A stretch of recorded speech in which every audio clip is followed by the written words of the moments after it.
Our story takes place at the end of the 15th century. A time when the powers of darkness were at their strongest. And man lived in fear of the unknown. A time when witch burning was a common occurrence. A public spectacle.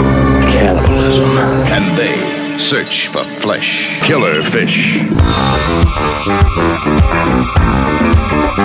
Yes, y'all, it's going down right now. Episode 214 of the 22 Shots of Moves and Horror podcast is coming at you live and direct with the homies JP and Dave, also known as Double Shot J and Mr. Parker. And I'm your host, Moods. Yeah. What's going on, dudes? Hey. Yo, dog. Long time no see. My brothers from different mothers. Yo. Oh.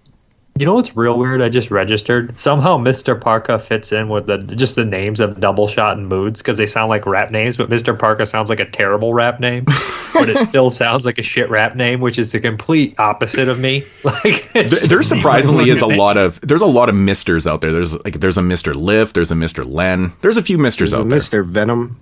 Yep. Yeah. Let me ask you this: what is it? Why Parka?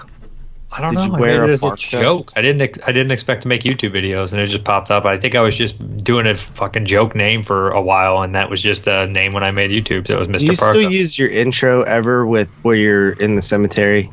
I just put it at the end now. It's always been at the end now. Yeah. Are you serious? It's at the end. Click off, I guess.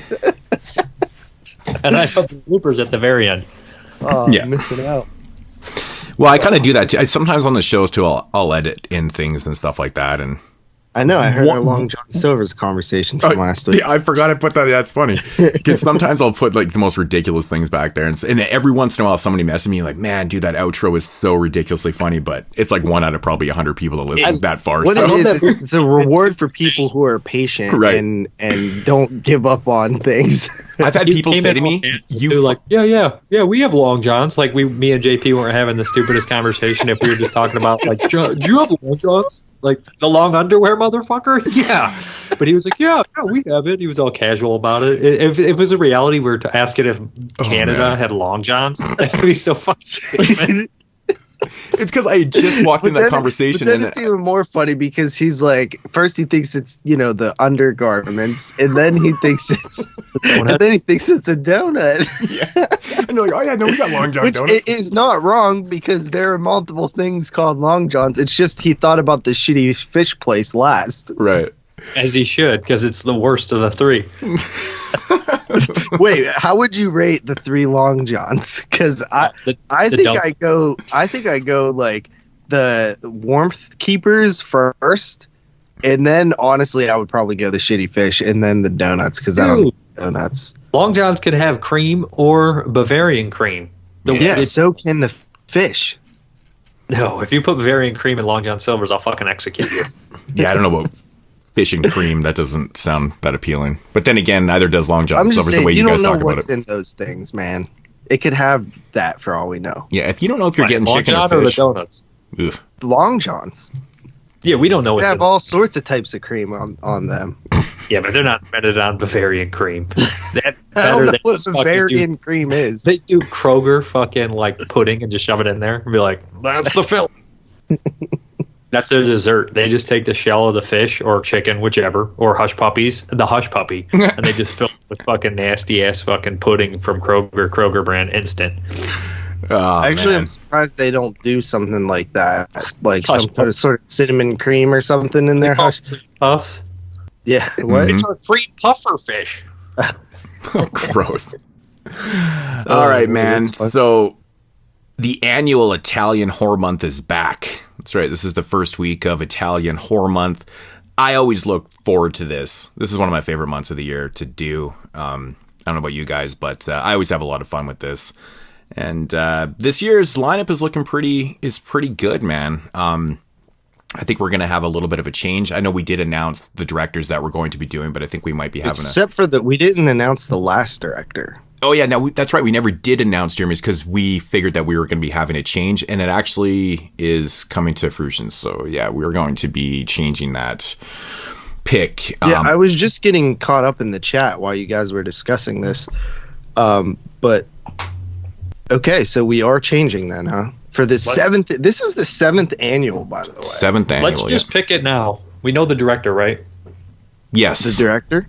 Yeah. Yeah, we know the director that we're going to be doing. I mean, we might as well just come out and say it. We haven't chose the movies yet. I mean, I can tell you what, like, it's better than whoever Jeremy picked that I never heard of. Yeah, I never heard of that guy. yeah, I was pretty stumped on that one myself, but Yeah. It's actually one of the last names we haven't chosen yet, right? Yeah, Like, I didn't. I had no idea who Luigi Macaroni was that Jeremy picked. was that real? Was that actually who he was? No, it wasn't. That's the It wasn't detective in Killer Macaroni. Condoms named Luigi Macaroni.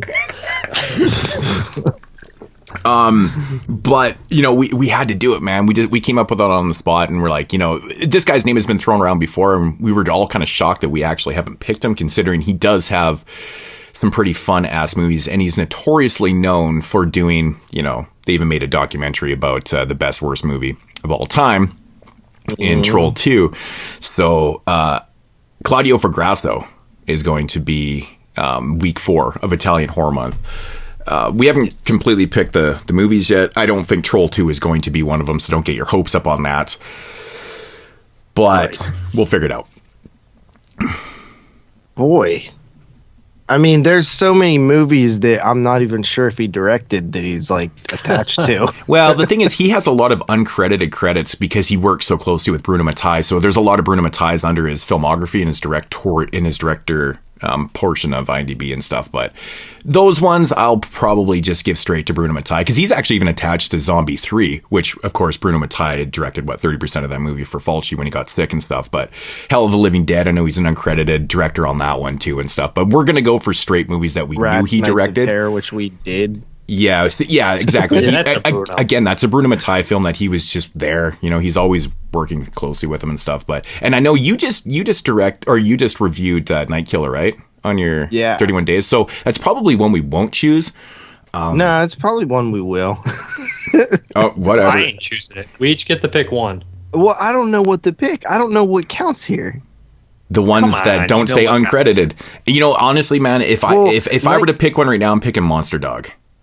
Okay, and I'm going to pick Beyond Darkness because it's the only one I haven't seen. Okay, both of those are good choices. So we got those two. I can't even find another one he did besides What Troll. about Zombie 4? Zombie 4? I don't want to do any of the zombie See, films. I told you, Dave. We were talking about this before he got on. I was like, I don't want to do it. We're going to do a zombie show when we're dead. How are we going to do that? These shows? How the fuck are we? We've already done Zombie, and didn't we review Zombie 3 at one point, or someone did on the show, or something? I don't know. If we do the zombie show, we have to start with Dawn of the Dead, the Euro cut. Okay, I like that. Let's do that. Euro cut, Dawn of the Dead, then we do Zombie 2, then we do Zombie 3, Zombie 4, Zombie 5, and then if we're real for lucky, we can do some of the AKA Zombie 3s and 4s and shit. Right. Yeah, actually, that's a good idea to start with. That sounds like a great show. That sounds. What are you guys talking about? One of the weeks where we have an extra a week in Italian Horror Month, we just add that on at the end as like maybe our 10th year if we're still around. Okay. This is year 7. Or we put it on the Patreon as a franchise show. So the Night Killer's in then? What's another film that he did besides Night Killer? Troll 2, Night Killer. Scalps? Scalps is a Western. I don't know about that one. I've never seen that. Or it's the one Apache, White Apache. Yeah, I haven't never viewed his Western films. I think those two Westerns should be done together, though, right? Right. Then I feel like I should pick Night Killer. Or Troll 2. And don't tell me you want to do a Troll fucking franchise show.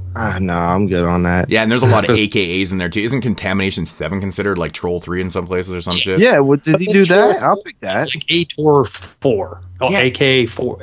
I'm not watching all the ATOR movies. Oh, yeah, that's right. He did do the first one. He did Contamination? He did ATOR, the first one. That's right. I forgot about that. I even have that shit. I mean, no, ATOR has done Joe D'Amato, but then like ATOR 4 is AKA Troll 4? I don't know what's happening. It's just not right. Right. Yeah, I know. Those things are so unrelated. It's ridiculous. They're so unrelated. It's beyond ridiculous, man. Like you can keep branching. It's like there's so many of those weird kind of just made up franchises that are absolutely ridiculous, man. Like La Casa films, that would actually be a really fun Italian show to do. That would be so weird. Because they're so all over the place, man. But they're fun. I like a lot of those movies. Like Witchery, it's terrible, but it's got fucking David Hasselhoff in it, and and you know, and he gets killed. Right. And Linda Blair and David Hasselhoff doing a movie together. That's bizarre.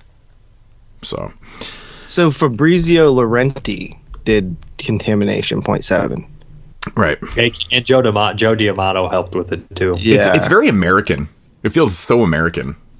But then again, it makes sense of the time period it came out in.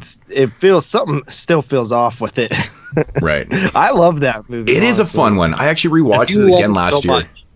How come it did make your top 10 in 1991? Wow. There you go. That's when I rewatched. That's right. It was for because 91. It didn't count for 91, remember? We did count it, though, because it actually did come out in 91. We did that occasionally with a couple. Yeah, because we've been running into some things where... Actually, we had a comment the other day. Somebody was asking me if Dark Waters was going to be available for top 10 in 94. And I was like, yeah, because when we were looking at the shit, Dark Waters was on the list. And I actually think it was because I went through 93 and started complaining because Dave Z eliminated 93 and Dark Waters was on 93. 93 had a decent amount of good movies on it, and I mentioned Dark Waters. It's weird, though, because I know Wikipedia says it's 94, and I think even the back of I know these things are all subjective and relative. It doesn't really matter, but I always knew it as a 94 film, and then when I looked it up, its very first showing was December 29th of 1993 in Russia. So it probably played one night and then got its premiere 6 months later in Italy. And then I think that's why it's known as a 94 film, because I think it played in the festivals for a while. That's how it works. They always go, by the first. Yeah, so IMDb lasts the first showing ever. Because if you actually think about it, it makes sense, right? It's like, when did this movie come out? And it's like, well... if it showed here, it was out. You know what I mean? Right. Just not like for everybody. But technically, the fucker never got a release in the United States until 2006 at the H.P. Lovecraft Film Festival. Right. Right. Yeah, man. And so I was like, holy shit, are you serious? And I looked it up and I'm like, no, I'm pretty sure we're going to continue. I even told the guy, yeah, we're probably going to consider it a 94 film. And then JP freaked out and he's like, no, it's 93. And I'm like, fuck. Well, I just want to be consistent with the rules so that we don't screw ourselves. I get that, but I'm just saying, I'm positive it said 94 on IMDb at one time. It's like, this has happened a few times. I remember one time that I remember I was looking up The Entity or some shit like that, and at one point it even said on IMDb it was 1981 because it was filmed in 81, it was released in 1983. There's always these weird conflicting dates and stuff, but then it's been officially changed to 1983 and stuff, and I was like, nah, whatever, it is what it is. The dates are always being changed because we can do that. It's like Wikipedia. You can just change it. Yeah, there's like more credentials with IMDb, but yes, technically. The only time I think we do it is if, like, let's say we draw out like 95, and there's a movie that used to be 95, but it went to like 94, and we're like, well, we already covered 94, so there's no way we're going to ever be able to cover this movie unless we just include it jumps to 93 at some point. Yeah, so I see. Then we do. Here's a weird one. So we're figuring out the master list for 1994, and then all of a sudden, the Fulci film, Voices from Beyond. This is fucking the weirdest one ever. And everybody knows it's not his last movie. Door in the Silence is his last movie. It came out in 91. Voices from Beyond came out the same year. So when we did the 91 show, it was 91 on IMDb, but we always knew it as a 91 film because it wasn't his last movie. So anyways, fast forward to doing this 94 master list, and all of a sudden the date has changed in IMDb to 1994, and we're like, I ain't watching that shit again. Like, what the fuck? We just did it for 91. That's ridiculous. So, but my question is, why is the date all of a sudden changed to 94? Does anybody have any intel into that? Because I'm confused. Because I got on there and changed it again. Because I wanted my top 10. Like, why would it change to 94? Because it doesn't make any fucking sense to me. I think it's an error because if you click on the dates, there is still earlier dates on there, I think. Well, it probably is doing it for the United States. Yeah, but then again, I think sometimes there's just errors too. So here's one I ran into while I was working on putting the 85 show list on the website, and Screenplay is now an 84 movie. Right. So I'm almost certain that it was 85 when we did that show. Well, Screenplay was in my top 10 at 85, so it was. And I think what happens is somebody finds, because originally it got its U.S. Film Festival premiere in 85 and its Berlin International Film Festival premiere in West Germany. I think what happens is somebody's like, turns out on November 2nd, there was a screening in Boston, and then they add and no one gave a flying fuck until recently to change it. Right. So they went and changed it, which then changes the release year. Right. But so this is gonna famously my number 2 of 2001. Or sorry, 2002 is actually a 2001 movie, and that's The Frailty. Right. It's not The Frailty. I know. I don't know. I always get mad when other people do that. And then here you are. You're the one who and here loves you the are fucking movie contradicting more than yourself anybody. by saying The Frailty. Yeah. You No, fucking, on Summer Series, everybody kept saying The Frailty, and I was getting so mad. Yeah, it's Frailty. And then it like tricked me into doing it. It doesn't even list it as a horror movie here. Crime, drama, thriller. Well, have you ever seen it? You know I fucking seen that movie. Okay, it is. It's like crime, drama, thriller. I agree. It's a horror film though. Yeah, it's definitely got enough elements of horror in there to consider it. But was it when we did the 2002 show? Was it not on IMDb as a 2002 movie, and then it got changed? Because I feel like it was another one of those. Yeah, and it changed. So there's going to be that every once in a while. Like screenplay is now considered 84. Yeah, and this is the reason why we only use IMDb too. We don't use multiple sources like Wikipedia. If we did, it would be more fucked. It gets way too confusing, and we really just try to simplify things. Go by the first date, and then, which, according to most people, is really how it should be. I've recently I've seen people do videos talking about. Actually, the Horror Man did a video not too long ago about release dates and people arguing release dates because there's different sources of different dates and shit like that. And he's like, no, it's the first fucking one. If the movie got released for one show at this time, it's from this you can't dispute release dates because it showed at this date, right? Technically it's released. I agree with that. Yeah. But not everyone does, which is cool. We're not supposed to agree on everything, right? If we agreed on everything, we wouldn't be doing these fucking podcasts. It would just be boring. Let's not do the podcast. I always love those people. Those are some of my favorite comments that we've ever had in the podcast. Like, man, you guys disagree with each other so much. And then I pause and think about it. And I'm like, so you want to hear 3 or 4 people just agreeing on everything that they're saying? Well, sometimes they get mad about, like, if we don't like a movie, we say bad things about it. And it's just like, well, half the time it's like we cover entire franchises. And when does an entire franchise have all good movies? Right. Never. But I mean, having differences opinions on things is a good thing. Like, isn't it a little bit more entertaining to have a little bit of a battle and then, kind of work out the pros and cons of a film and shit like that? And, maybe someone comes up with some really interesting opinions and points to the film where you're like, oh yeah, totally. Fuck. That's crazy. And then, Still not changing my rating. Yeah, exactly. Sometimes it happens, sometimes it doesn't. That's why we've had some we've yelled at each other a few times on the show. Nah.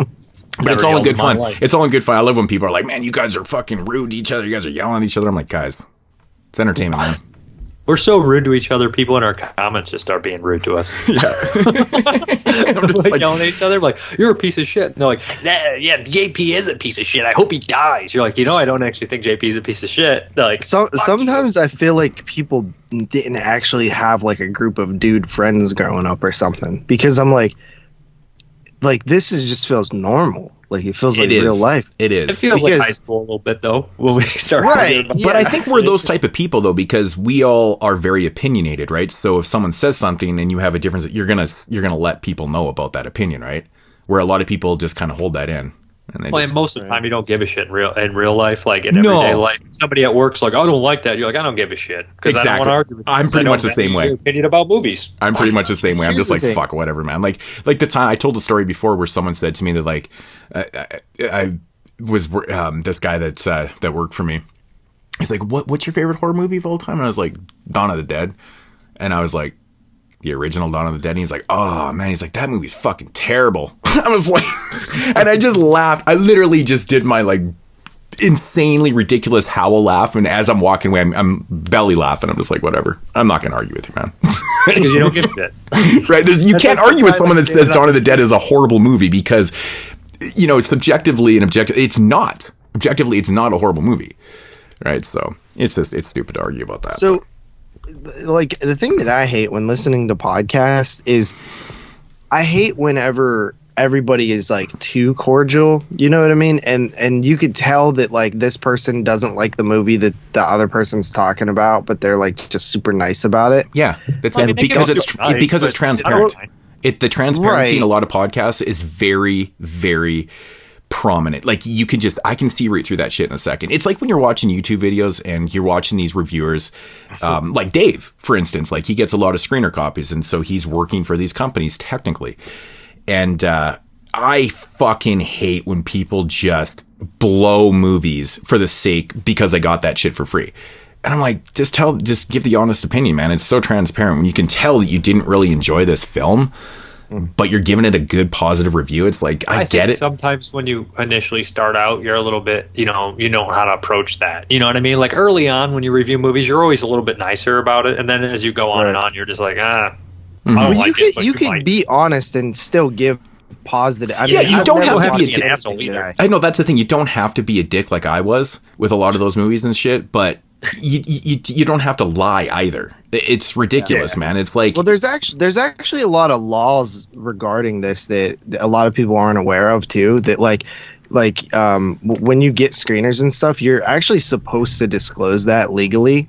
Like, there's actually legal laws. Yeah, we actually talked about this one time, and a lot of people don't because they're afraid to be like, oh, you're that guy getting all that free shit and stuff. That's actually one thing I do respect about guys like Wet Movie One and shit. He gets a fuck ton of free shit, man. But he discloses everything that he gets for free. And he talks about, like, how he goes out hunting for movies to put up on his eBay store and shit. I'm like, okay, well, at least he's disclosing that to everybody what he's doing and shit. He's not trying to hide that shit from anybody. Sometimes I don't mention it. I don't even register it to do it.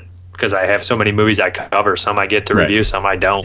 Right. Some of your movies, I'm not even sure what you... I know that you work with Mondo and I think Blue Underground and stuff like that, but half the stuff I don't even know if you're reviewing it because of your Patreon or it's just watches you wanted to do, or if some PR dude sent it to you. Yeah. But it doesn't really matter to me. You're always... I can always tell you're honest in your shit, so... What I was saying, like, I don't mean like being nice. I mean, like, when I say that, I'm saying people that are not genuinely sharing their opinions because they don't want to be, not controversial, but like go the other way. Like, there's nothing you more. Don't want confrontation. Confrontation, yes, that's what I was looking for. They just don't want to go against the grain, man. Right, and those I'll literally shut a podcast off and never listen to it again if I feel like.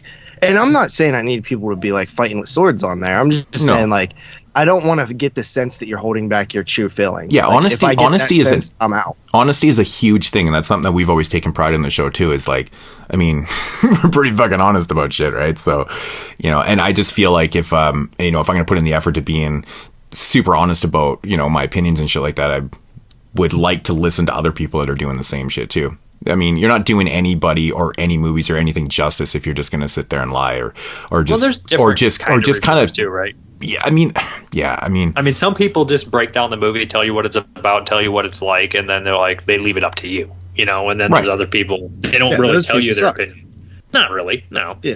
Well, it depends how it's done. Those are what professional reviewers used to do. They used to tell you the movie, tell you some things about it, and yada, yada, yada. And then they'd be like, well, if you heard what you heard, you'll know whether or not you like it. It doesn't matter what I think. It matters what you are going to think of it. So you can tell. Yeah, but I'm not. Why do I want to watch a video or a review of you telling me to go check it out myself?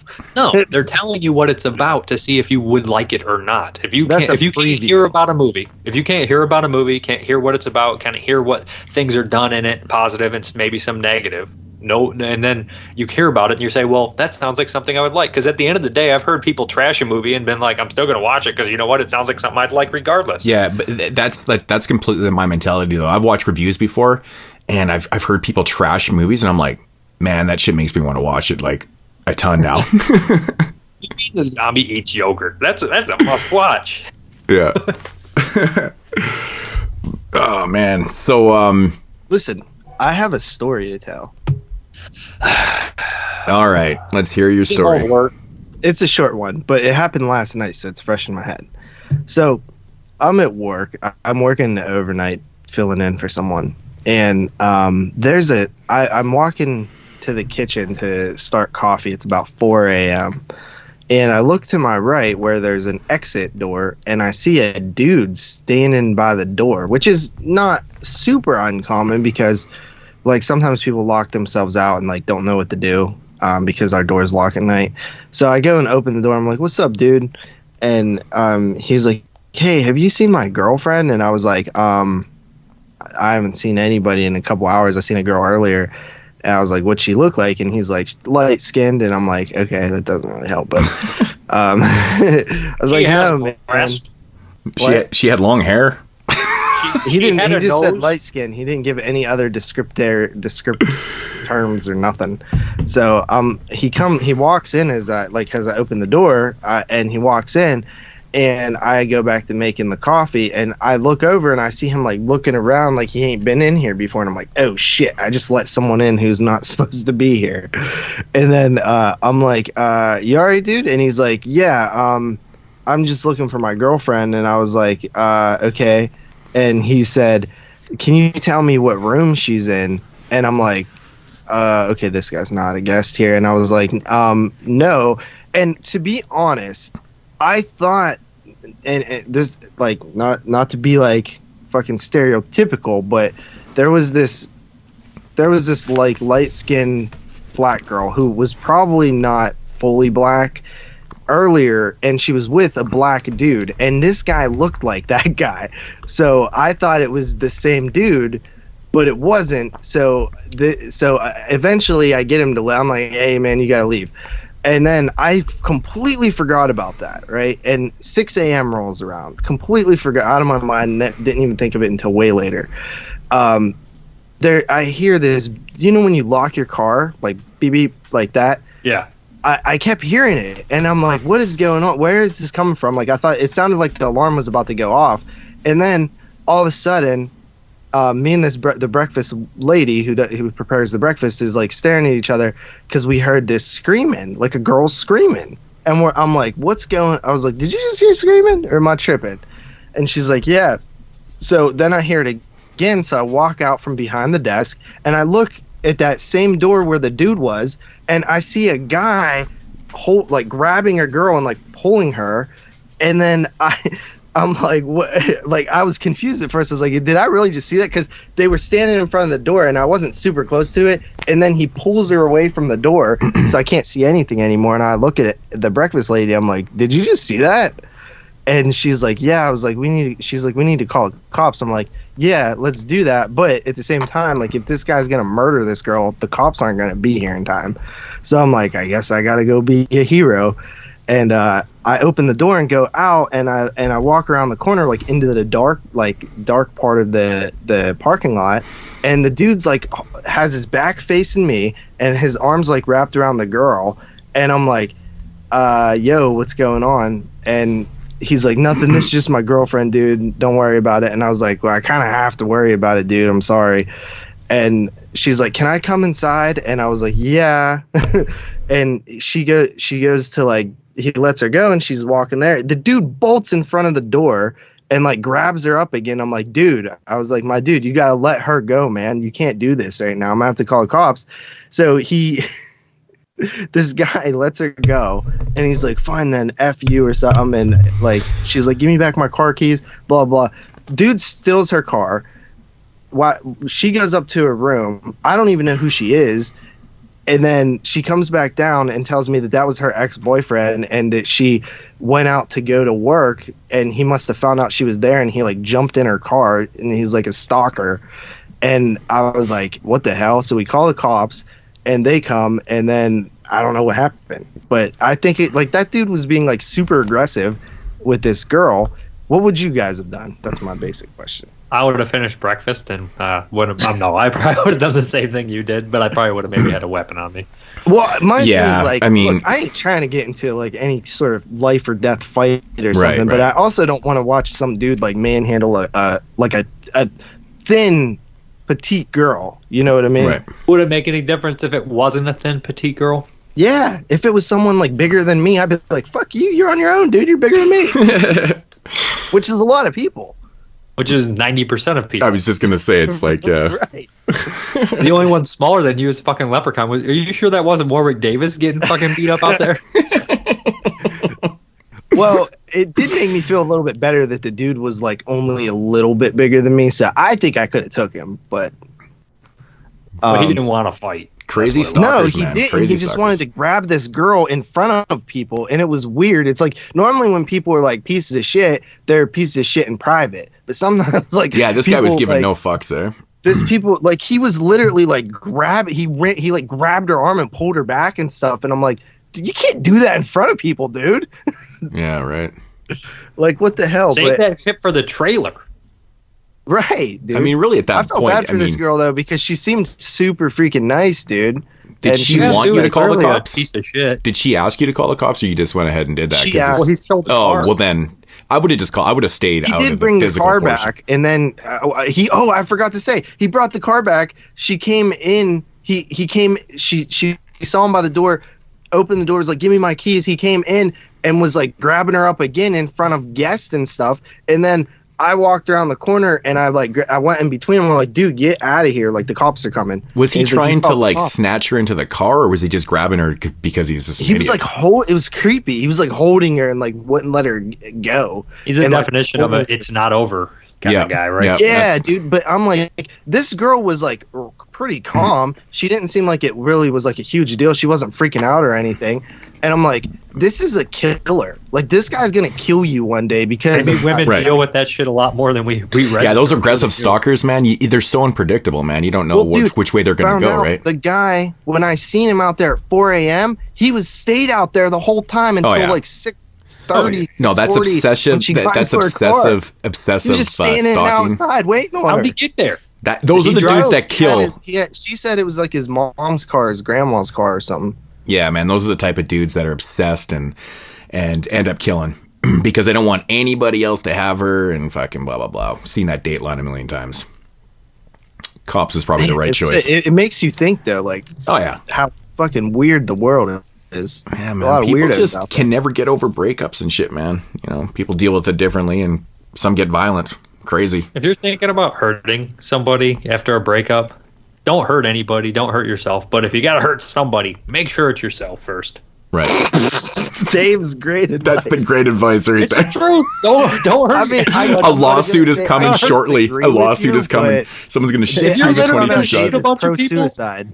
If you're gonna if the option is I kill a bunch of people or I kill myself, kill yourself. Yeah, you don't want to be shooting up places and shit. Or just go get help first. And if that, then you know what I mean. But people won't, man. A lot of people don't like to ask for help. They see it as a weakness. Mm-hmm. Yeah, I can see that. So that's how your Halloween yeah. went, right?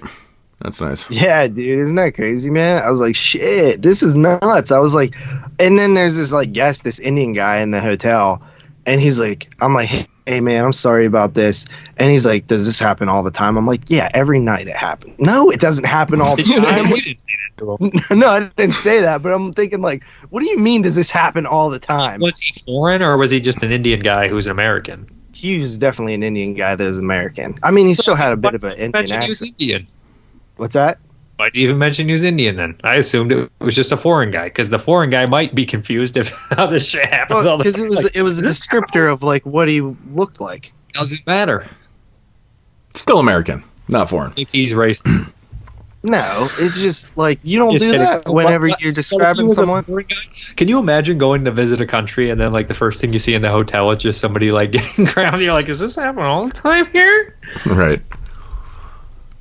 Doesn't happen in Canada, I'll tell you that. It's a great country. It's a fucking glorious place. Mm, But this is why people should carry guns.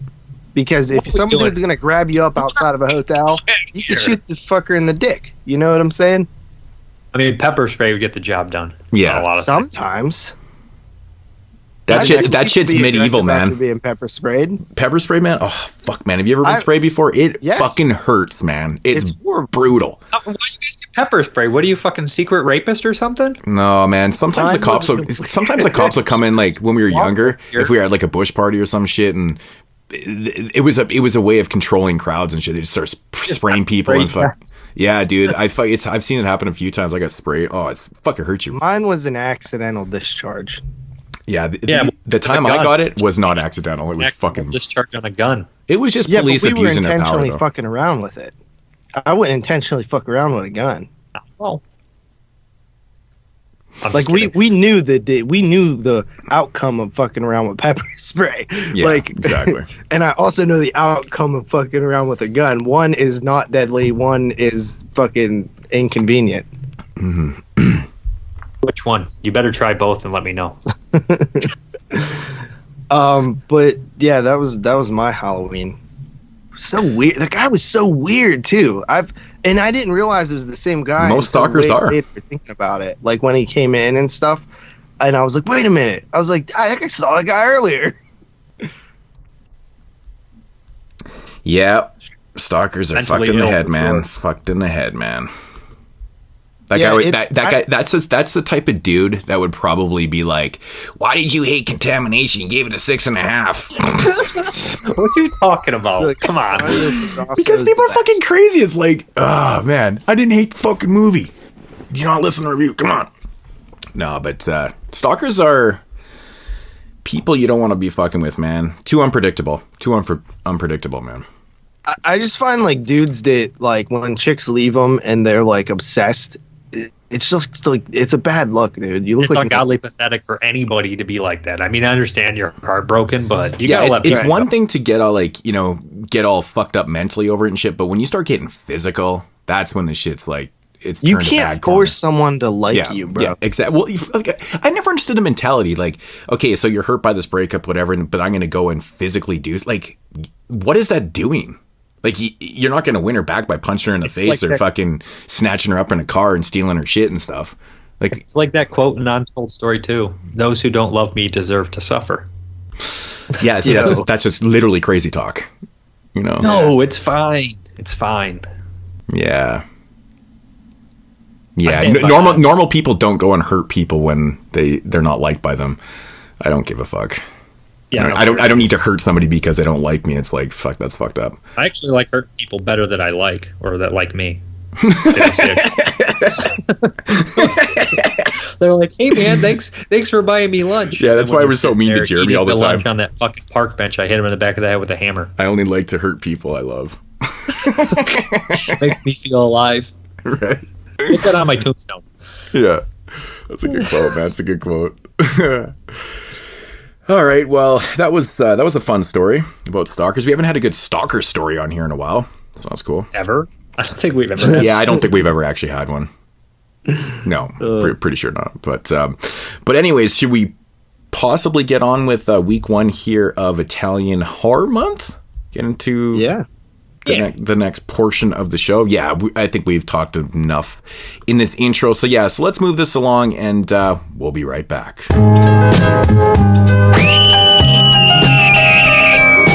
42 shots. The word I bring to you today is knowledge reigns supreme. You got no time to joke and play, cause knowledge reigns supreme. Alright, so getting into a quick little knowledge segment here, we're going to do a quick little top 10 Antonio Margheriti flicks.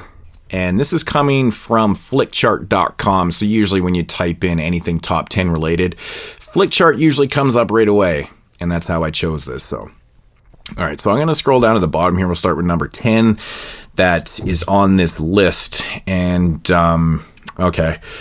So coming in number 10 from Antonio Margheriti is The War of the Planets from 1966. Dave, have you seen this one? No. That's what I was going to ask. The title of that sounds awesome. I wonder, it's got a bunch of AKA names, I bet. Yeah. I actually, what's funny? Okay, so at number 9 is War Between the Planets.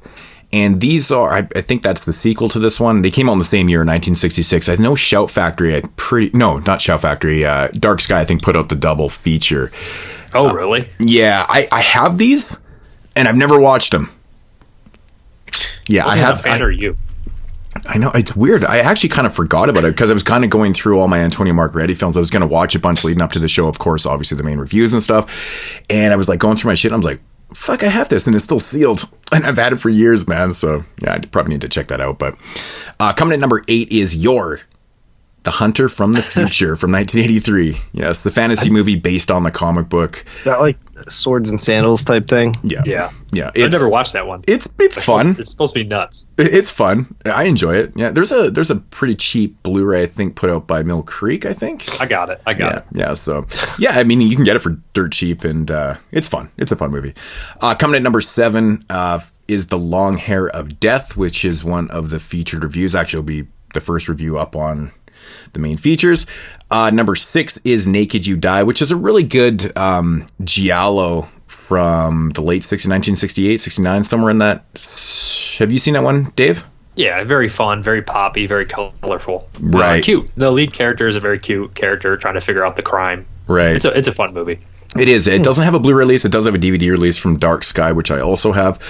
Here's one as well. Yeah, one I recently watched. I know Dave just recently watched too. Is And God Said to Cain, coming at number 5. I watched it too, motherfucker. Oh, did you? Yeah, spaghetti western Yeah. starring Klaus Kinski, and it's fantastic, man. It was, in fact, I think all 4 of those spaghetti westerns in that Arrow box set are fucking pretty good, man. All great. Yeah, I actually No really misses. liked it too. yeah, it's good, man. I would like to. I was actually originally going to pick that as one of the films, but then when we watched it for 70, I didn't feel like watching it again. So. Okay, so coming at number 4 is another one I enjoy, and that is 7 Deaths in the Cat's Eye. Have you guys seen this one? Actually, not. I have it. But No, but I guess I'll wait till we get 73. Yeah, I got a couple different editions. I know I've got the Blue Underground. I never did have the Anchor Bay, but I got the Blue Underground DVD and the 88 Films Blu-ray of it. Which Dude, he directed like so many movies as Anthony M. Dawson. Every movie he directed, I think he used the pseudonym. There's a Anthony couple Dawson. that he did. The Golden Arrow was one. Oh, really? Yeah. So like 90% of his movies he used as. Yeah. Well, I think what the appeal was to use a name like Anthony or Andre Dawson or whatever it was. No, what was his name? Anthony Dawson. Anthony Dawson was. It sounds so American, right? Yeah. Oh, that's why they loved doing that, right? Yeah. Like, what was like Lucio Fulci's? Louis Fuller. Yeah. Louis Fuller. Oh, everybody has them. Bruno Mattei must have like 30 different aliases, man. He's got so many different. Joe D'Amato says. Joe Bob talked about this before, and he's like, I don't understand why I had to do that, because like guys like Sergio Leone and stuff like that didn't do that. It was like weird. Sometimes it had to do if you were under contract under certain production companies and stuff. If you went and worked for another company, you had to use a pseudonym. Right, you couldn't use the same name. It's kind of like how authors, if they're bound to like one company and stuff, like Stephen King will use pseudonyms to put out because they're under different companies, right? Sometimes right. This was more about Italian like movies. they didn't want the cheap people ones. to know it was Italian. Well, that too, right? So coming to number 3 is a really fun one, and it's got such a great cast. It's called Take a Hard Ride. Needs a Blu-ray release, man, but it's got Lee Van Cleef.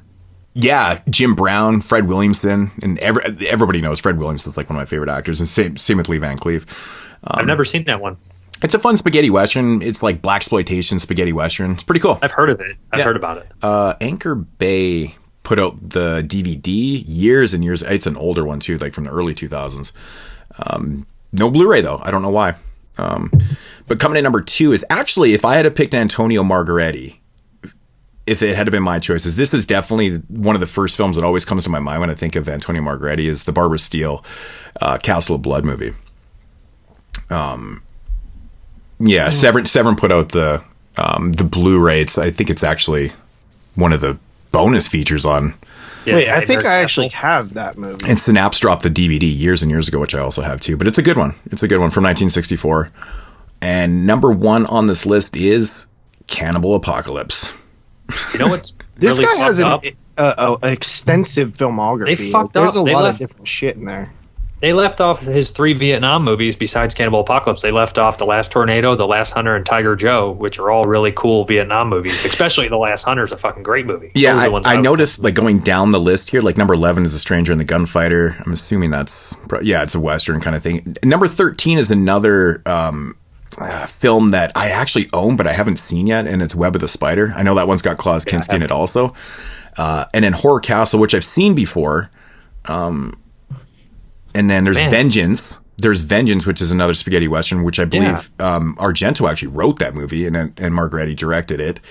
So where the fuck is The Last Hunter? Holy shit! So I'm down at number 20 here. So where's the fucking Dynamite Joe? Golden Arrow is at number 24. Death Rage is at number 26. I know that one because Death Rage is all right. Yul Brynner's in that one, and I'm a big Yul Brynner fan. I like him. The Last Hunter, number 28. I thought that movie was great. What's wrong with me? And The Last Tornado, that's him too, isn't it? Dude, how many fucking man? And Tiger Joe is good. I always remember Margheriti has a really deep filmography, dude. Man, he directed the sequel to Codename Wild Geese. Donald Pleasance's in that. 19. It says Van Cleef's in that one. Ernest Borgnine's in that one. Oh, okay. That's a good cast. Yeah, man. I feel like I need to check if he directed The Last Tornado. I thought he did the 4 Vietnam movies, and 3 of them were considered kind of a loose trilogy. But okay, so this is funny. So there's 5 pages of Antonio Margheriti films here, and the very last movie is number 41, and it is Killer Fish. On this I was trying to find where it was ranked in Vietnam or something. No. He's a fucking Italian director. What? He fucking came to America to serve in Vietnam on his own free will? You insane? I mean, dude, I don't know. He could have grew up. The French were in Vietnam before the Americans. Did the Italians ever go? No, I don't believe so. It was the French. No, the Italians, no. Yeah, I know it was sort of fucking just mostly Americans. All right, so that is a quick little top 10 flicks according to Flick Chart of Antonio Margheriti. Those are always fun to do. Such an interesting filmography, this guy, though. He has a deep one, and there's all kind of different types of movies in there. Even going from the 3 films that we're covering are vastly different movies. Oh, yeah. It's different decades, too. Yeah. It's quite an interesting spread that we have, too, because between The Long-Haired Death, which was 65, to the next one, which is Killer Fish in 1979, that's quite a gap in filmography right there. So I should mention even just the look of the films in the style, right? Yeah. When you look at Long Hair of Death, which is this gothic-y, slow burn, witchy type movie, ghostly type thing, and then to a heist movie. You know what I mean? It's he's more of an action guy first. He's definitely an action guy first. Yeah, Long Hair of Death is completely different. So it's it shows range. It's like Castle of Blood though too, which kind of makes sense because it was done around the same time as Long Hair Death, right? He's kind of a journeyman, right? He does what's popular, but he does it well. Yeah, right. Okay. Oh, that movie's called Last Blood, aka Tornado, not The Last Tornado. I was mixing those up. So if anybody wants to check it out. Interesting. Yeah, he's got tons of movies to choose from, man, and a lot of his movies do have releases. It's kind of interesting. There's some Italian Blu-rays of his movies too, or that I have an import of Tornado. Nice. All right, so yeah, that's top 10 films from Antonio Margheriti.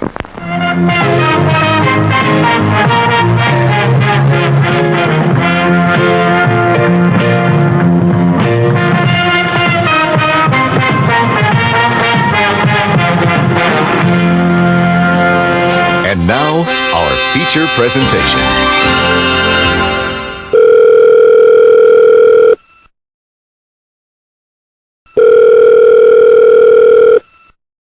Yo, who this? Yo, Modes, it's your boy, the ill-mannered funky child, calling you to remind you that the featured reviews on this episode contain spoilers. Aw, yeah, man, that's right, brother. Thanks for the heads up, playa. Now go back to being an unproductive asshole. Fuck you. I tell your listeners to stop being so dumb, silly, sensitive. Yeah. All right, so getting into the featured reviews here on episode 214, Antonio Margheriti, week 1 of Italian Horror Month, 2021. Let's do this. All right, so we're gonna believe it's been 7 years, bro. Yeah, man, 7 years of Italian. And the cool thing is that it's kind of caught on. I see people do certain things with Italian Horror Month, and I'm like, where'd you guys get that idea from? But that's good. That's good. And I guess we should say that this show is gonna post right.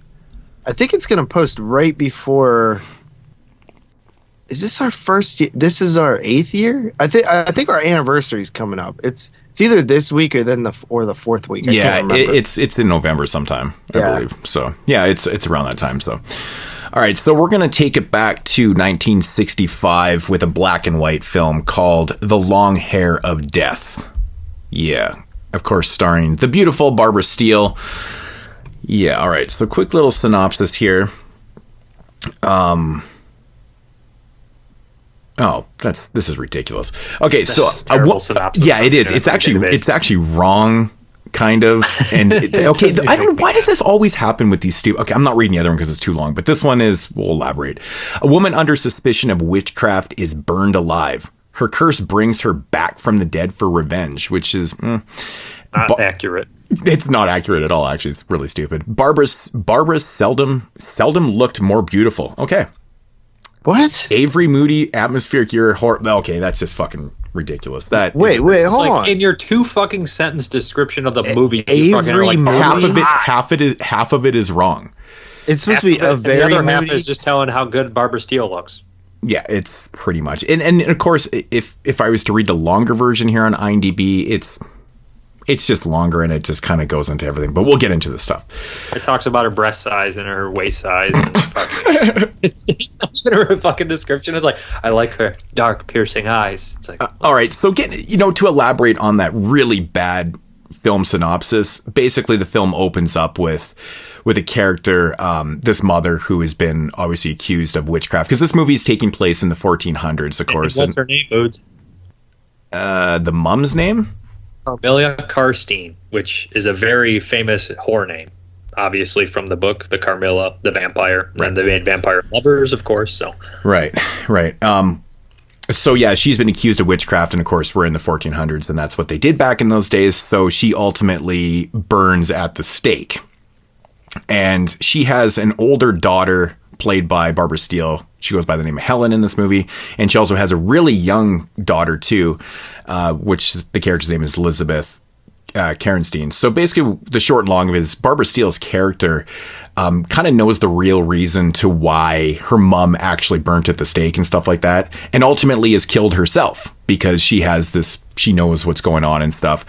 And what happens is the youngest daughter, Elizabeth, she's taken in by, the Count and that family who basically murdered her family. And and now it kind of jumps forward. She's like 10 years old or something like that, 10, 15 years older. She's like a young adult kind of thing. And now she's married to the Count.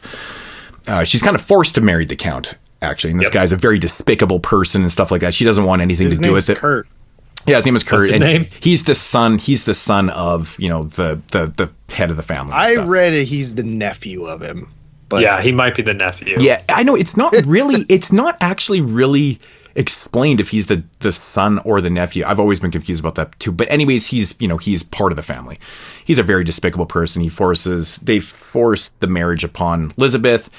And so do we want to keep going with the synopsis on there? There's also a deadly plague that's sweeping the land. So yeah, that's something that happens here. So when the mother is burnt at the stake, she basically puts a curse on them and stuff, and she says there's going to be a deadly plague and you're all doomed and blah blah blah and stuff. And then of course it kind of comes true. The plague kind of sweeps through the nation. People are dying and things like that. And one thing leads to another. And there's basically a kind of a lightning storm. There's a lightning storm, and it essentially brings back Helen's character, and that's where the narrative always trips me out in this movie. So there's a scene where she basically gets resurrected from this lightning strike and stuff, and she comes back. But it's also her daughter, like praying. Right. She wants her sister to come back and kind of help her with what's going on, because she's been forced to marry this evil fucking Count and stuff like that. And so she does come back, but she doesn't come back as Helen. She comes back as a different name. Well, nobody recognizes her either. I mean, that's what's annoying about. First of all, okay. Yeah. These type of movies always are so hard for me to follow, because you have the same actress playing multiple roles, and then you have two actresses people not acting as if someone looks like someone else.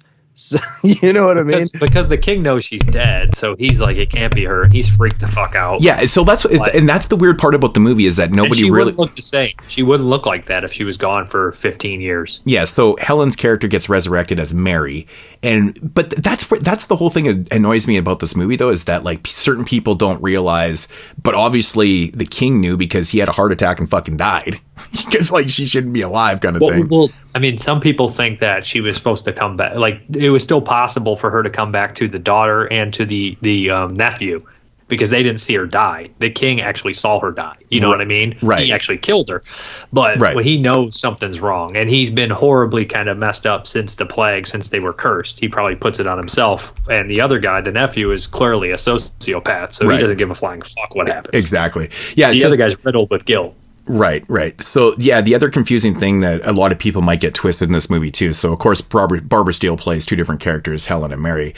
And so does Zelensky does, too. Yeah, so Elizabeth's character, the older version of Elizabeth, she actually plays Adele. She's the witch. She plays the mother in the beginning of the film who burns at the stake, and then when she's grown up as Elizabeth, because we see Elizabeth when she burns at the stake, she's like 10 years old, so it jumps forward and then she's an adult, which is played by the same actress. So I think that's why some people get a little bit twisted, because you're like, she plays the mom and the younger daughter. Couldn't you just completely omitted the middle daughter? No, the elder daughter. No, because then they don't have fucking enough actresses. But no, because it's the same actress. No, they're not going to have her play two roles, and then they have to do like trick photography. Yeah. What? No, because the younger daughter is actually the mother in the beginning, same actress, and Barbara Steele comes back as she's basically resurrected. It is her. Yeah. No, I'm saying that, like, couldn't you have just made it the mother instead? Make Barbara Steele the mother. And then I see what you're saying. Probably just have that. You don't need the middle this other daughter. The king's got to be screwing somebody. I don't know if he's a king. The Lord has to be screwing somebody when the mother's burning. He can't screw her when she's burning now, can he? Yeah. Well, I mean, but you could have worked around it. I always just thought it was very interesting. It just makes him marry the daughter. I just always thought it was interesting, the age gap between, Helen's character and Elizabeth, because they're like quite different in age, right? In the beginning of the film when the mom burns, right? So I think that's what's so confusing, because Barbara Steele is old enough to be her sister's mother, but she's not. I think that's probably, and the way these stories are told, the way the narrative is told, it could be a little bit confusing, like I said, with multiple people or people playing multiple characters, and just the way the stories are told, because it doesn't really elaborate too well. People playing two characters, like it's not just one playing. Well, especially if you read that synopsis where it's completely wrong and it says her curse brings her back from the dead for revenge. Now you're thinking, okay, so the Elizabeth character, she's resurrected into this because she's playing two different characters. Is she the resurrection of her mother? Right? Because she's the same actress, you know what I'm saying? So, yeah. I mean, I've seen this movie a bunch of times, and it's not really that confusing if you're paying attention, but I can see... No, it is, dude. I can see... I can see... read up on it. I had convoluted. I don't... It is a little bit... I mean, honestly, if you had different actresses... If you had a different actress playing the mother... And then you just introduce, Elizabeth's characters as Helena or whatever. And then she, and of course, Barbara Steele, whatever. It would probably make a little bit more sense on the surface, because if you have different actors, it's very easy to separate them. But that's not really my main... I don't really have a lot of problems with this film. I think it's a really decently made film. I think the narrative itself is a little bit mudded and a little bit convoluted at times. And it's a product of its time in early storytelling in Italian films, though, too. They don't really elaborate on things as much as they probably should. Yeah, it overcomplicates a simple narrative. Is the only issue. It's really the only issue I have with it. That's the convolution. Like, yeah, muddy. It's the convolution of the narrative and stuff. But it is what it is. I've kind of accepted that because I've seen so many of these early Italian films, and the narratives are never perfect and stuff. I think my main problem with this movie is just the simple fact that, I don't know, man. I just don't think they're not really hiding a lot within the story and stuff, because I mean, it's pretty obvious what's going on. Even on a first time watch, like there's no kind of mystery to what's really happening, unless I'm just seeing it differently than other people. I mean, You know what I'm saying? It's like when it's very straightforward but convoluted at the same time, which doesn't make sense. I mean, there's no like twist or turns. We kind of know exactly what's happening. I feel like but there's that's missed not a bad opportunity thing or a good thing. Yeah, the way it's told. I just feel like it's a missed opportunity because when you're playing this type of story where you have superstitions and you have witches and ghosts and things like that and stuff. I feel like there could be some really good twists and turns that happen in this. They just don't really come. I just think it's kind of a missed opportunity a little bit when you're telling a story like this, but I think it looks fantastic. I mean, the cinematography is great. Dude. Oh, I dude. love castles. The castles are awesome, dude. Actually, the whole production value to this movie is amazing. The costumes are really good. The atmosphere, the castle, like just everything about it is really, really well done. And the cinematography is fucking beautiful. It looks amazing. I don't know how you guys watch this. I watched the 88 films Blu-ray. I do have the Raro Blu-ray also. And I actually watched it blindfolded, and I spun around the room for like an hour while watching it. It was amazing. But I will say though, the black and white cinematography in this really does sell the movie with the great costumes and stuff. Like the production value is here. It's just more story wise and stuff. I just feel like if there had been a little bit of mystery, a little bit of twists and turns within the narrative towards the end and stuff, and even the revenge portion of the movie, I feel like it doesn't pack that pungent punch. You know what I'm saying? It's like, I feel like that since Kurt is such a fucking douchebag, he's an asshole. He doesn't give a shit about anybody but himself. This guy is forced this marriage on this girl. She doesn't want blah, blah, blah. We all know the story. I just feel like the revenge that they get towards him at the end isn't justified enough because people don't really know what's happening in the end except for the viewers and the people that are involved with the direct revenge. You know what I'm saying? I think if it had been outed a little bit more and maybe they even tortured him a little bit more leading up to what happens in him at the end, it's kind of like a moral of the story. It's like a moral tale in a sense, you know what I'm saying? It's like, what goes around comes around because that's what happens, right? That's what fucking happens. And I just feel like there's a little bit of a missed opportunity. I think you probably could have done something a little bit more, considering how much effort you put into really showcasing what an asshole Kurt is in this film. I just feel like his demise isn't really... It doesn't pack that edge that it probably should. I'm fine with the way it ends, but I just feel like it could have been a little bit more heightened. It's a minor gripe, but... You know what I was thinking about while watching this, and I've seen so many movies where like the woman is married to a piece of shit or like forced into marriage and stuff like that. Yeah. And I'm watching it and I'm like, obviously the audience is supposed to think this is bad, like this guy's a dickhead. But I'm like, it's in 1964, like women's rights and like being pushed down by men was still like really happening. And I'm like, especially in Italy, it's kind of interesting how filmmakers were like, no, this is bad.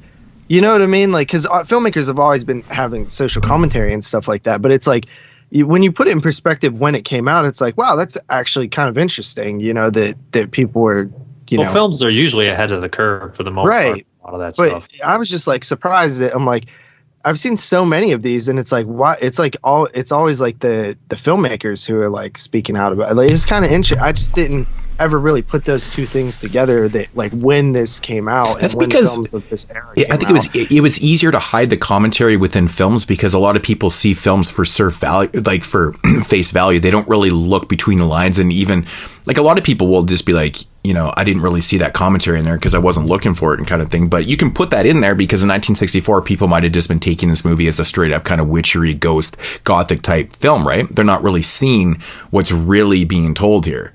You know what I'm saying? Like, did the Kurtz of the world watch this movie and be like, oh my God, that's me? Or they like, this guy's a dick, but then go home and do the same shit. You know what I mean? Probably. Nobody ever sees themselves as the villain. Right. No, exactly. Why would you? I think this movie is very atmospheric, and I really enjoyed the segments where they showed like the corpse and stuff, like even when the like that was fun. It's breathing and then it's like rats, like that was actually kind of scary. I was like, yo, that's creepy as shit. The skeleton just starts breathing and shit. That's where Friday 6 got their resurrection idea was from this movie. the lightning Jason strike was just rats. Yeah, so I still right? think it's a pretty interesting way of, even though it's completely ludicrous and doesn't really make any fucking sense at all, but it's kind of cool that they came up with this idea in like 64, 65 to just resurrect somebody strictly through a fucking lightning strike. I thought it was kind of cool, man. Well, I mean, that is Frankenstein. That's Frankenstein. Yeah. But I mean, it was different. Also, I think we're supposed to get the idea that her like wishing. But that was also a scientific thing, like it's an experiment. Well, she was also cursed. I mean, it was a curse. It was destiny. It was gonna happen. Right. True. Right. Yeah, I mean, but this is like straight nature type lightning. I'm not talking about like, Frankenstein's on a fucking bed and he's hooked up to a machine and stuff and they're resurrecting him through lightning strikes and shit. But I guess it's been done. But so Margheriti didn't like this film. I still think it's cool, man. I think that whole scene looks really cool and shit. And I love the one scene in this movie I love is when they go down and they're hiding the sister's body and then they get locked in that fucking basement and shit. I love that scene, man, because that would be fucking creepy as hell to have happened to you. Like thinking to yourself going, shit, I just got locked in here literally with bars. You know what I'm saying? And then but then they find it's very convenient that they find a way out of there. And then but I love those things, man. Those big walk-in fireplaces and shit. Like everything about this movie is it's cool, man. I love the castle setting and kind of the twists and turns that are happening in there and shit. But we even get a slight hint of the plague with the one dude outside, and I'm like, oh, that's a nice little touch, because a lot of time you'll hear about a plague but you don't see any damn plague right in these movies. But Antonio Margheriti actually did not like this movie. I was reading about. That's interesting. Yeah, he said that he thought the script and the story were really poor. Well, I mean, the one thing about this movie that interests me most is this is the one thing that always interests me about films in general, especially at this time. This movie isn't very original, and I don't want to sound that as a negative. It shares so much DNA in movies from the past and movies that would come forward. Right. I mean, it has Barbara Steele in it, who was made famous from Black Sunday, where she was put to death wrongfully and then came back for revenge. I was totally getting Black Sunday vibes the whole time. It's always been compared to that movie. Let me finish my thought on this, because I got then I'm pretty done on this. And then we have Angel of Satan, which came out a couple years later. She kind of plays the dual role of a character coming back. It's just such a similarities to that kind of stuff. Yeah. It also has the plague stuff, which AIP was doing that shit. Hammer was doing all that shit. The crooked castle shit with the witch, wrongfully accused witch. We were having Witchfinder General. Then with 1970, we went through all that. All those movies were that. This is such a product of its fucking time, and it you know what I mean? It's all those things. We have all the superstition. We have the crooked religious people. We have the people. It's so much a product of its time. It's effective, but it's very typical. It's not that special, but it's well done. Mm. Yeah, I agree with that. I think that it's honestly, coming from the 1970 show, and then also last year, me and Moods reviewed Mask of the Red Death, which still hasn't came out actually. That review, and what else did we do? Black Sunday before. I was just getting when I first started, I was like, oh no, not again. I just got out of the witch era. Yeah. And but no, I mean I started enjoying it and stuff like that. But it is so of its time. It's so Euro horror. It's such a Euro horror of its time. But if I've learned anything from watching movies, throughout my whole life and stuff, and sometimes when you see the same typical narratives and stories and things like that, it can be repetitive and kind of annoying if they're not done well. But I think that's what kind of separates this one a little bit. At least the cinematography and everything, technical aspects of the movie are really, really beautiful and they're well fun to watch. And that's the thing, and that's what kind of separates it from watching the other typical ones. Because if you didn't have this beautiful cinematography and the costumes and the castle and even the effects and stuff, most of the effects look pretty cool and stuff. I mean, I'm not sure how they would look in color. They probably look a lot better in black and white. But I'm just saying, even though it is typical, and I 100% agree with it, because there's really nothing original about the movie at all, that it does have its own flavor because it does it well, right? And I think that's what works for it and stuff. And I like these gothic type movies, and a lot of these movies are, let's face it, man, a lot of movies from back in the day at this time were all very simple. and kind of similar and shit like that when you're exploring in these certain areas like Gothic films and stuff. Like, I mean, you even look at Hammer films. I mean, come on. Yeah, they're all similar, but it's a good thing because I mean, it's that branching piece into the 70s for sure, and like, right in the dead heart center of that stuff.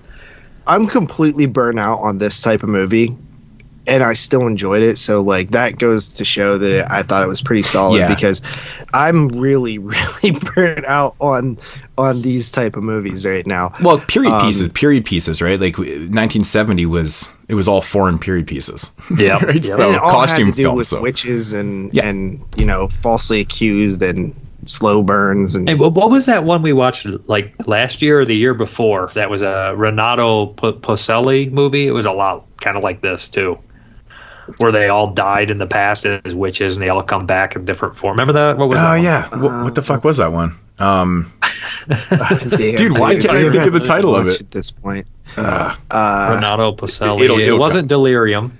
No, it's what was it called? Oh my god, I cannot think of the title. Was of the it movie. the Sister of Ursula? No, that's not even Pacelli. No. Fucking, I don't know. Dude, by the way, just to say this mood's asked how we watch this. So I have for the Rare first on Blu-ray. time ever in my entire life, I purchased a movie digitally. Was it the reincarnation of Isabel? Yes, it was. It had an AKA name too, though. That's exactly what it was. Yep. Black Magic Rights. Yep, that's it. Because we did the ballerina one too on that show, right? Valerie, yep, and that ballerina had a lot like this movie too. Right, and they're all about the same time period, exact same. They're all the same movie. Yeah, it's kind of funny. But the look in that episode, it says, "Thanks, Dave, and see you in the near future." Cool. Yeah, what are you talking about? You, motherfucker. What's it say? That It episode? says in the show notes, it says, "Thanks, Dave, and see you in the near future." Little did we know we'd see so much of you. You're not seeing any of me. You're hearing me. Shut the fuck up. But yeah, I don't know. so Are you seeing me? Where are you? You're not in my room. I don't see anything. I've purchased a movie digitally. Isn't that crazy? So to rent this movie, it was Welcome to fucking 2021, man. $2.99, I think, and to buy it was $5. And I was like, well, I guess I'll fucking buy it. And here I have like 2 Blu-rays of it. Fuck. Yeah, I got a Blu-ray of it too. I don't own it, but I thought that was. I've always avoided buying movies digitally because I'm like against it. Why? But because I don't like it. It's that Why? you don't own it. Why? They could take it away at any time. But why? That's I do this happened. all night. Like, you know, people's. I mean, it's rare, but it happens. It's raro. Shut up. But yeah, so bought it digitally. So I don't really have much else to say. I don't really have anything else to say. Should we just get into some ratings, I guess? Yeah. All right. Well, JP. I went first last time. All right. So, Dave, you go. 7 out of 10. Good movie. Okay, Jeremy. What do you want? I just fucking told you everything about the movie. What do you want? Well, you want me to repeat what I said? Cinematography's good. Very standard. Very entertaining. No, why don't you say something different? I don't got anything else different. I like Barbara Steele. She's good. There you go. I guess my turn. Well, I'll go. I actually really enjoy this movie, man. I think it's, you know, me, I'm a very visual person. I like really great visuals and shit like that. And this one kind of does it for me and stuff. Yeah, I've always had problems with the narrative because it's a little bit mudded is probably the word for it. I will say, though, the opening scene in the film where the mother is burning at the stake is kind of intense, man. You really do feel that she's just completely being wronged hardcore. And it's kind of, I don't know, man. I just really, that scene is just intense, man. The way they're lighting up the, you know, everything. You love witches burning. That's your thing. But they really make a focus point. It's not just like we light it and we watch her burn kind of thing where you've seen in a lot of these witch movies where they don't really put a lot of effort into that scene. But this one just has a lot of fire in it. It's a really big scene. They put a lot of effort into it. They have a big maze and shit. Like, yeah, it's a whole ordeal. Yeah, sure. It is. It just looks a lot different than the typical witch burning at the stake type things. It's more genuine, doesn't it? Because it's so it's such a big deal. Well, I think it's also the way it's filmed though too, because like you see her and as everything's going up, she's cursing out everybody and stuff, and then you see the king and he's kind of like, fuck man, like gee, like he's watching this thing go down. It's cutting back to her and she's like giving her spiel and shit like that, and just keeps going on and on and on. You feel the heat, you feel the, you know, the death approaching her and shit like that. And it's a cool scene. It's a really well done opening scene to the movie and shit like that. And it, like I said, you know, it might throw people off because that actress turns out to be the younger daughter later in the film. You're just like, what the fuck? It's so weird that they did that. But I really enjoy this one. 8 out of 10 for myself. Yeah, I dig it. I think that the fact that completely burn out on this genre and I still manage to enjoy it, I'm happy that I own it digitally. That's what I'm going to say. I'll give it a 7 out of 10. You said exactly what you said during the review. No, I said that. I didn't say I was happy I owned it digitally.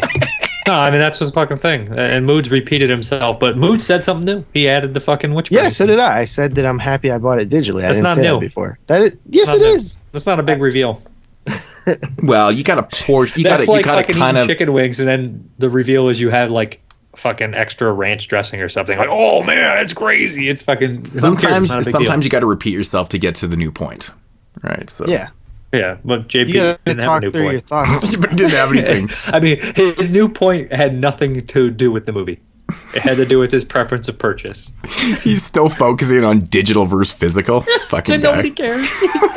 He's like, hey guys, it's 1999. You hear about this thing called digital video disc? Digital video disc. What was that thing that you like talked really slow? Music box. Right. Yeah. Digital video disc. It's great. And this is why people don't like you. You had to bust my balls. You're like, say something else. I was like, I already said what I had to say. What do you want to make something up? I just said okay, Jeremy. Why did you even buy it anyways? I'm sure you know what you mean by okay, Jeremy. Dave could have just sent you a copy of it. I mean, you could have easily got one. You could have rented it for $2.99, then bought it later. Right. Now you spend an extra $2. Yeah, both Blu-rays that you can get of it are very readily available. So this guy just wasted $2. And they're cheap. I waste money all the time. Yeah. I'm wasting money right now. Okay. I've been shopping this whole time. All right. So that is the Long Hair of Death from 1965. Killer fish. All right. So moving along into 1979. So yeah, this is about 14 years after The Long Hair of Death comes a film called Killer Fish. Yeah. All right. So, quick little synopsis. Jewel thieves attempt to recover treasure from a piranha-infested waters. Mistrust and betrayals happen amongst the gang in the quest for gold. In the quest for gold? Gold. It's emeralds, right? It's fucking... Yeah, but it's just a saying. It's diamonds. Come on. Should be... Wait, it's diamonds? It's diamonds and emeralds. It's diamonds and emeralds. Oh. It's jewels. So I guess they got the jewel thieves thing correct. All right. So have you guys seen this movie before? No, GP hadn't. Yeah, nope. I've seen this one before. It'd been years, man. I bought the Scorpion Blu-ray when it came out years and years ago, and I hadn't seen it since. So I actually saw it on a DVD I imported. It was like a Sungo Fish or some shit like that. And then when they released the Blu-ray like 5 years after that, I bought that and put it on the shelf and hadn't watched it. Yeah. I could probably tell you when I originally reviewed this. It was probably like fucking 12 years ago. Right. Okay, so yeah, this one right here has got an interesting cast, man. It's got Lee Majors, the $6 million man himself in it. Lee Majors. Lee fucking Majors, man. From Scrooged. Remember Scrooged? Yep, Scrooge Santa is Claus awesome. in the beginning. Lee Majors. I love that movie, man. Scrooge is fucking awesome. It's got the beautiful Karen Black in it. Margot Hemingway, who is the granddaughter of Ernest Hemingway. Yeah, among people, man, there's a bunch of other faces in here that you probably recognize. James Franciscus, obviously. Planet of the Apes. Roy Brocksmith's death in this movie. Who you say? Roy Brocksmith? Oh, man, he's the photographer in it. Oh, yeah. Yeah. The guy from Total Recall and Arachnophobia. And your boy's in this, Anthony Steffen. Anthony Steffen's in it also, yeah. Yeah, it's got a lot of decent actors in this, man. People that are in everything, basically. So it's a great cast for this kind of movie, for sure. Yeah, it really is. I think the cast is probably better than the movie. What? I enjoy this movie quite a bit. Can I say one thing before we get into this? Yeah. Say it. So I get on Letterboxd and I'm looking at the reviews, the ratings, and I'm like ready to rate it, and I'm like, oh, I love this movie, and I'm going to put my rating as I see everybody else's ratings. I'm like 1, half a star, and then I start reading the reviews, and I'm like, oh, it was on Mystery Science Theater, so everybody who ever watched Mystery Science Theater just assumed this movie was a 1-star movie because it was on Mystery Science Theater and never thought for themselves. Oh, so wow! I didn't know this. I didn't know this movie was on Mystery Science Theater. Crazy. Yeah, the movie gets popular because it was on Mystery Science Theater, but because it was on Mystery Science Theater, everybody dogs the movie all the time. Like it's on Watch. That's really that's why I don't really like Mystery Science Theater. You know, I never thought this movie is definitely not the usual quality that appears on Mystery Science Theater. I mean, the quality of the movie is pretty good. You know, in the cast and stuff. They've shown some decent movies on Mystery Science Theater. Yeah. But everyone's got to this one just doesn't seem like Squirm is on Mystery Science Theater. It's the first episode I've ever seen. I could see that one, but this type of movie almost seems like it's too serious to be on something like that. It's weird. It just doesn't seem like the quality movie that would be on there. It's a goofy movie just because it's such a mismatch of fucking genres, which is Antonio Margheriti's kind of style. He's like, well, I can't just make a horror movie or an action movie. It's got to be 4 fucking things. Right. Yeah, I mean, this one basically starts out with our main characters, the 4 of them. They're doing a train heist.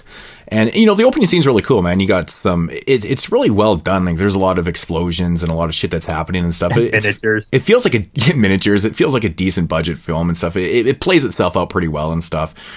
And then, so basically, after they rob this train and stuff, they have these jewels. And what they decide to do is they decide to hide the jewels for about 60 days, is what they say in the film. You know, just to kind of throw off the feds and everyone that's looking for them and stuff before they start actually dispersing. It's actually not a bad strategy. You go out there, start selling those jewels right away. Well, that's what you should do. You should actually hide this stuff for a while. So that's what they do. Yeah. And they decide to, you know, take a boat to this kind of remote area and throw these jewels into the water. Which is a good hiding place. It's in the open, but it's very, very hidden. But what they don't know is that this dam that they throw the jewels into is actually infested with piranhas. So recovering the jewels is going to be a little bit of a fucking challenge. But there is a twist why the piranhas are there. And of course there is a twist to why the piranhas are actually in there, and that kind of and it plays into the where the, you know, synopsis read, mistrust and betrayals happen amongst the gang in the quest for the gold. So what are your thoughts on the movie? JP, we'll start with you. I haven't seen this one before. I like how it's just a bunch of different, like Dave said it before I seen the movie. It's like a heist movie and then a fucking disaster movie, a killer animal movie. I like that about it.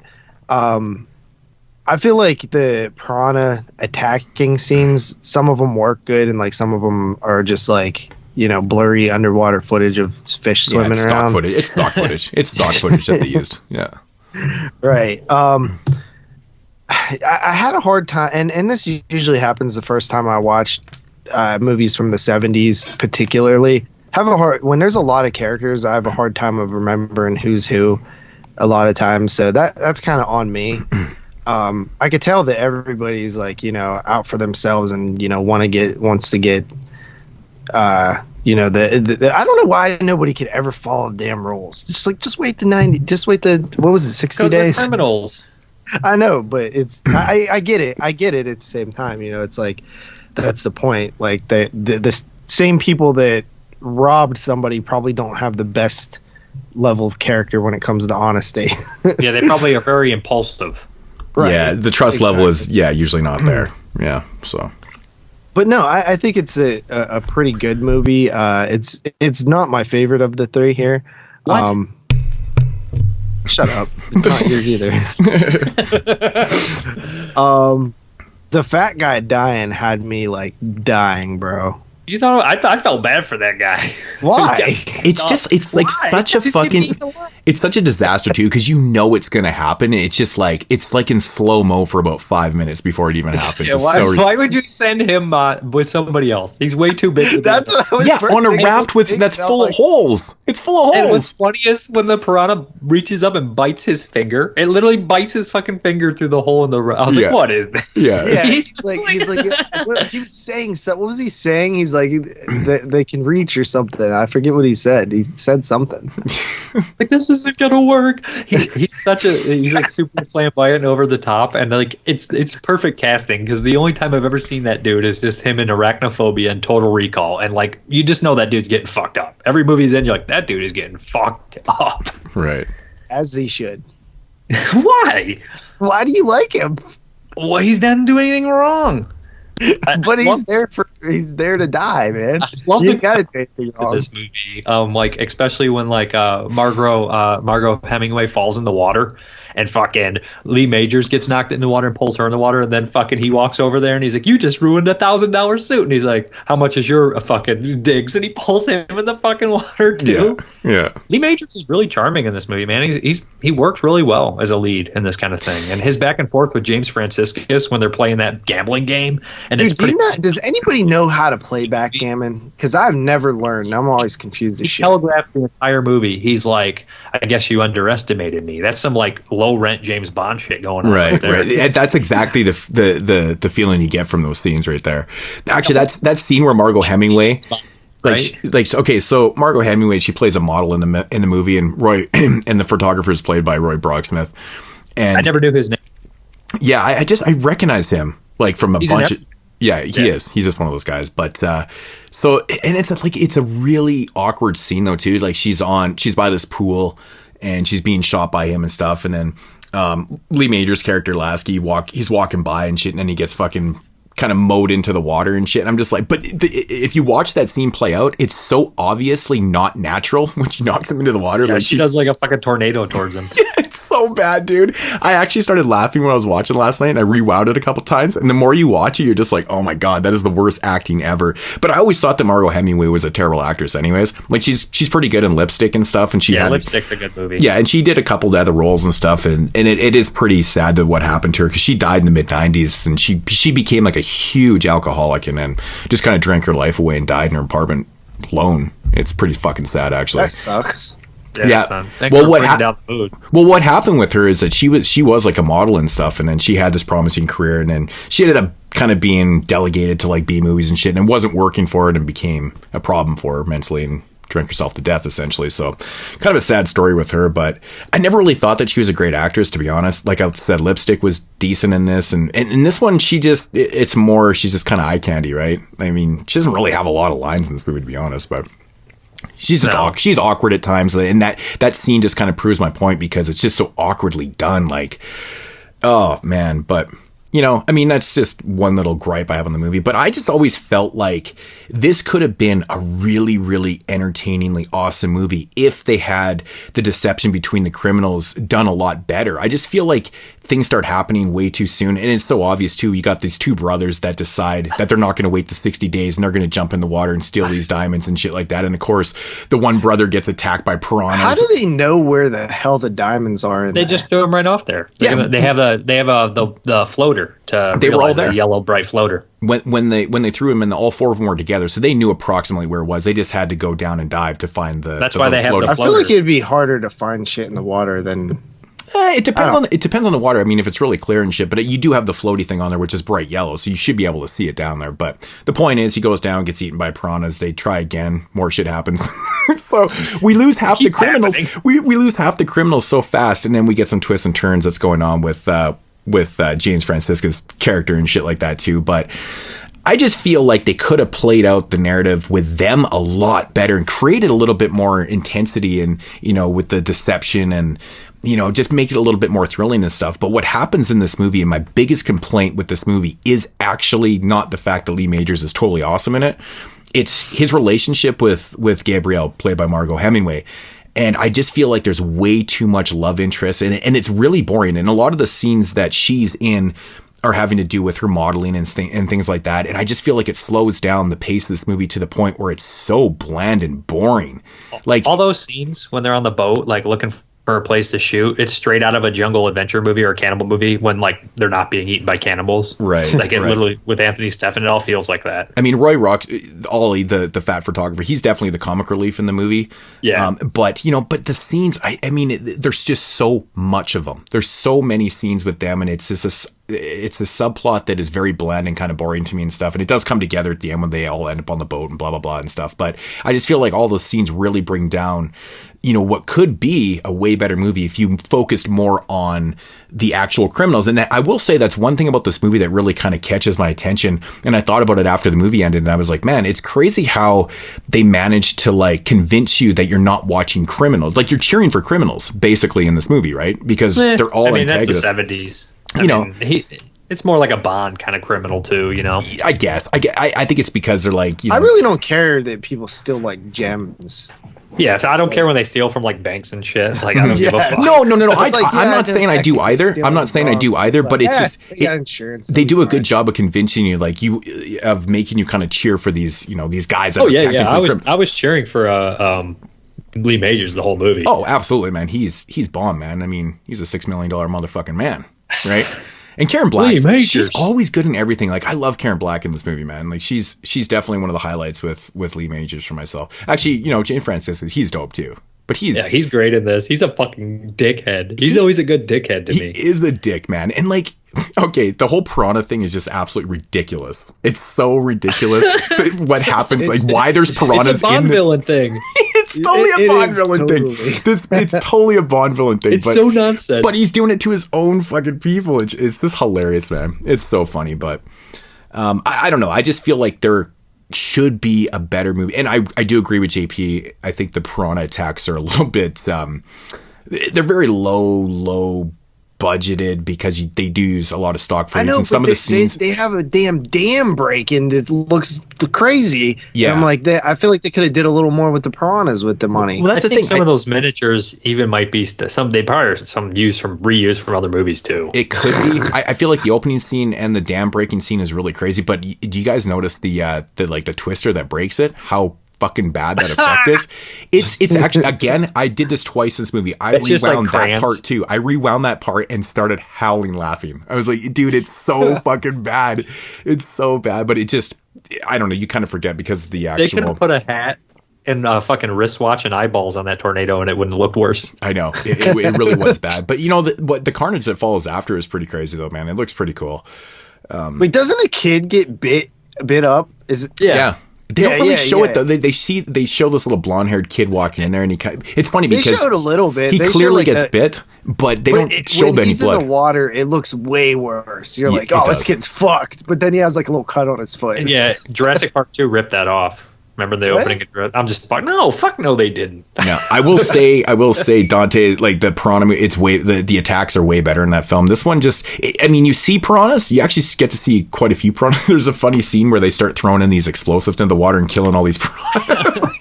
They do it like 4 or 5 times, and it's like just cluttered with dead fucking floating piranhas everywhere. It's ridiculous. How many is there? 5? Is there 5 piranha movies? Yeah. There's the original 2, and then there's the TV remake from '95, and then we got the remake, and then we got the sequel. Yeah, Double D. I don't know if I can watch 5 piranha movies. I don't know. I've never seen the '90s TV movie before. I've always known about it. I've never seen it, believe it or not. That and the Humanoids one from '96. I've seen both of those. Oh, yeah. I've only seen the original piranha and then the remake. I've seen the sequel. I've seen the first 4 piranha movies. I don't like the Spawning 2 of the that movie, man, at all. The flying piranhas, the flying piranhas. I've never liked the idea of that, and I've never liked that movie that much. No sense. It's such a stupid fucking idea. It is a stupid fucking idea, and the movie sucks too, man. I don't know. I just never liked it. I haven't watched it in years, man. I want to do it. I even bought the Scream Factory Blu-ray. I don't think I ever watched the Blu-ray. I just picked it up because I was like, I need Piranha 2 in the collection. You gotta have the Spawning. You gotta have the flying piranhas. Fucking dumb I collector hate shit. this. That's how we are. It's like I know hate we're this so fucking movie. stupid. We're I'm like, buying that Blu-ray. I know you sit there and criticize a movie, and then it finally gets its Blu-ray release. And you're like, fuck, I'll buy it anyways, and I fucking hate Dr. it. Giggles is $39.99. Well, I better add it to the collection. I'm actually convinced that Scream Factory is going to be dropping that one because they've released all the other movies in that box set. Right? I know, right? No, they didn't do From Beyond the Grave. Oh, Warner Archive did that one. Right. That's right. But somebody else did Dr. Well, Giggles. since Scream Factory they picked up a lot of those Warner Brother titles, I could see Dr. Giggles possibly coming. I'd like this. Oh, sorry. I just don't think Warner Brothers is doing a whole lot of new work. I don't really know. It just seemed to They've been still doing the archive thing. Yeah, maybe Dr. Giggles. Dr. Giggles doesn't scream Warner Archive. It does not. It screams Scream Factory. It really does. I'd like to see the other Manny Koto movie called Playroom with Chris O'Donnell in it. Or McDonald. That was kind of a decent little horror movie from the late 80s, early 90s. It's not bad. It's like it's like a mummy kind of style movie, but it's not a mummy. It fucking whatever. Right. Archaeological shit. It's all right, man. It's fun. Oh, I have one more thing to say about Killer Fish that I loved. It's just a small little line when Anthony Steffen is like talking to the lady who's running the whole model shoot, and he's like, "It looks like it's gonna rain." She's like, "No, it won't. You want to bet?" He's like, "Not with you," because she says like a boss. He's like, "Not with you, ma'am." Oh yeah. There's a lot of fun dialogue in this movie. No joke. It's just fun to me. I enjoy this one quite a bit. Yeah, I honestly do. I enjoy a lot of those scenes and stuff, but it's just the subplot, man. I just feel like there's so fucking much of it, dude. Like, always brings it down. And I remember too, because I was watching, I was like, oh yeah, that's why I was never that high on this movie. Is that stupid subplot with the models and the fucking fat photographer, which was my two-word review for the movie. What, fat photographer? Fat photographer. I'm fucking so stupid. It's just straight up not even meme. alliteration. No. Oh, did you spell it with P-H-T? Oh, P-H-A-T? man. Yeah, man. Fat fucking. It's so stupid. But anyways. Yeah, Killer Fish, man. I feel like there's a way better movie here, but it is entertaining. It's a little bit too long too. It's like runs just over 100 minutes, which I think is crazy. Should have been 3 hours. It should have been 3 hours, yeah, with flying piranhas too. It would have turned into flying piranhas at the end there. It would have been awesome. But could you imagine them stuck on their sinking boat with flying piranhas? See, now that would have been What's the point even? Yeah. I love when James Franciscus is in a lifeboat. That part's comedy gold. You're fucked, dude, man. Yep. But them dropping the lifeboats is fucking ridiculous. I like the first one that drops, and it drops like just out of the reach, and it's like straight down. It doesn't even come in at an angle. That's a good fucking aim. He made it on the second one. Right. But this movie would be, can you imagine, just hear me out, if Quentin Tarantino directed a remake of Killer Fish, it would be like the best movie ever made. Probably. The cast would be amazing. Yeah. Oh, shit, Danny DeVito as the photographer. That's hilarious, man. Just have Danny DeVito do everything in it, really. Yeah, why not? He's lead. He could probably play one of the piranhas. He's small enough. Yeah, why not? He'd fit through that crate hole.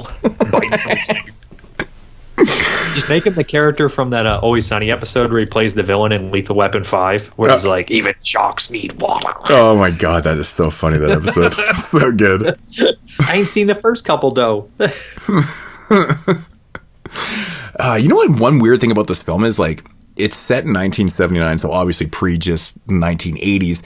This movie feels like the 80s. It might be the photography stuff in it. I don't know. For some odd reason, it just feels like the 80s to me. I don't know why. The plot's very 70s. It is. The plot is very 70s, but the actual look and feel of the film just screams 80s to me, man. It's like kind of ahead of its time a little bit. I don't know why, but anyways, I don't really have a whole lot to say about Killer Fish. Yeah, I don't have much else. I think it's fine. It's a fun movie. You know, I liked it. It's a bunch of different things. That's cool to me. Yeah. I just wish some of those elements were just a little bit better. I would have loved to have seen more of the criminals, like, you know, going back and forth in that angle and stuff, but it is what it is. They just eliminate them so fucking quick. Well, they got to get to the fucking disaster movie and the killer fish movie. They ain't got time for the heist movie anymore. Right. Even though it's how it kind of starts out, and yeah, I guess. But right. So ratings, Killer Fish, 1979. It's you. Oh, it's me. Yeah, I said what I pretty much have to say about the movie, man. It's a decent movie. I don't hate this thing or nothing. I feel like there could be a lot better, but it's got a great cast. You got to give it credit for that, man. It's it's shot pretty well, and it's got some. It does. It has decent dialogue and stuff, which at times, the subplot is my major issue in this film. It's boring. It's bland. I'm coming in at 6 out of 10. You said all that already. Right. 6 out of 10. I didn't say that, though. Well, I just did. Yeah, so I just repeated myself twice on that one. So, yeah. It's my turn? GP. It's your turn, JP. It's my turn. Yeah, Killer Fish. I expected this movie to be about one killer fish, like a shark or something, when I first heard about it. I didn't realize it was a piranha movie, so that actually surprised me. Because I don't know. I mean, I guess I didn't think of fish as pluralized. You know what I mean? Just thought it was going to be like a shark movie, but I think that I don't know. I'm kind of torn on it because I do like it, but I don't think it's like better than Long Hair. So I'll give it a 6.5. I don't really care if it's better than Long Hair of Death because I know it's not. But this is right up my alley. Oh, I like it a lot more. Any day of the week. Like if somebody's like, which movie's better? I'm like, Long Hair of Death. Which movie am I going to rate better? Because I'll pop in Killer Fish and just enjoy myself because I have ADHD and I like that it jumps around to fucking 18 different movies. And I like the back and forth, man. I like the random group of people trying to survive against some crazy fucking thing that shouldn't be happening. 7.5 Killer Fish. And you like when the fat guy dies. Yeah, I felt bad for him. You guys are monsters. I mean, really, it was so funny because it's like, of course he's gonna die. He shouldn't be on that raft in the first place. It's so telegraphed. Like nobody else wanted to get on the raft. They're like, send this fat guy. It's just too bad we don't get actually more gore from all the the sequences of piranha attacks. This is a PG movie. I mean, the fat guy, that would have been that could have been the goriest scene ever because there was just a lot of meat to chew through. So, but yeah, we really don't get to see a lot of that. Just ridiculous piranha biting finger scenes. Okay, so that is Killer Fish from 1979. Cannibalism. All right, so getting into the third and final featured review here on episode 214. And we're going to go to the year 1980, the year I was born, with Antonio Margheriti's infamous and banned video nasty Cannibal Apocalypse. Yeah, this was actually one of the 39 successful prosecuted films back in the video nasty days. I feel like this movie probably got banned just from the opening scene in the movie and the name. Right? They brought everyone. The rats too. Yeah, I mean, even if they watched the whole movie, but I feel like the name's enough. I feel like they didn't. It's usually the opening scenes in movies, and they're like, okay, fuck, gotta ban. This is gonna be horrible. But there is some decent, decently gory scenes in this film. But let's get into the quick synopsis here. Mentally unstable Vietnam vets who were held captive by the Viet Cong come back to America after being rescued, carrying a dangerous virus that turns people into cannibals when bitten. All right, so this movie right here is starring the great late John Saxon and the amazing Giovanni Lamberto Radici. Man, I gotta say, man, like I was thinking about this last night when I was watching the movie, and I was like, man, Radici had a fucking amazing opening start to his film career, man. Like in 1980, so again, the year I was born, I don't know why I always have to say that when I was born in 1980, but anyways, it's relevant. So this is the very first movie that he ever starred in. And then he also did City of the Living Dead, Fulci City of the Living Dead. And House on the Edge of the Park in the same year. I thought House on the Edge of the Park was the first. I don't know. They have them listed like that, so whatever. I mean, whenever he got casted, it's hard to say. You know what I mean? So the first 3 movies of his career were those 3 kind of classic movies, and then he went on to do, of course, Cannibal Ferox, which is pretty infamous also. So that's a pretty interesting start to someone's career. They call him Italy's whipping boy. He just always like has the worst deaths. Like this guy gets fucking sacked in like every movie, man. It's awesome. His death's always memorable, like for sure. But he dies. There's a couple he doesn't, but he gets fucked up. He does, man. He pretty much dies in like all his movies. It's pretty awesome. So, but Cannibal Apocalypse. So this is all we've all seen this movie before, multiple times. I think JP even announced that he's seen it 3 or 4 times, which is like crazy for him because he's not much of a rewatcher, and we know that. So him seeing Cannibal Apocalypse, aka there's so many different titles to this fucking movie. Invasion of the Flesh Hunters, Cannibals Are in the Streets, fucking lots. And then it has the Italian titles. Apocalypse Demoni. Yeah, there's just so many of them. They're all great. They're all good titles, which never happens. There's always a couple turd titles in there. Right.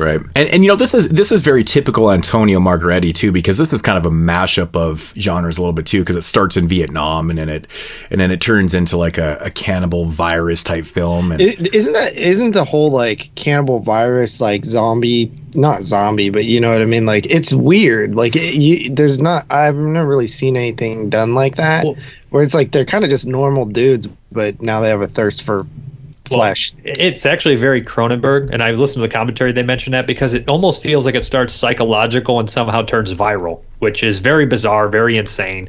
But it does feel like that, like a rabbit or something. Yeah, like Shivers. Like it definitely it's not feels like because it doesn't actually explain what causes it, right? Infection. It's like it's psychological to viral.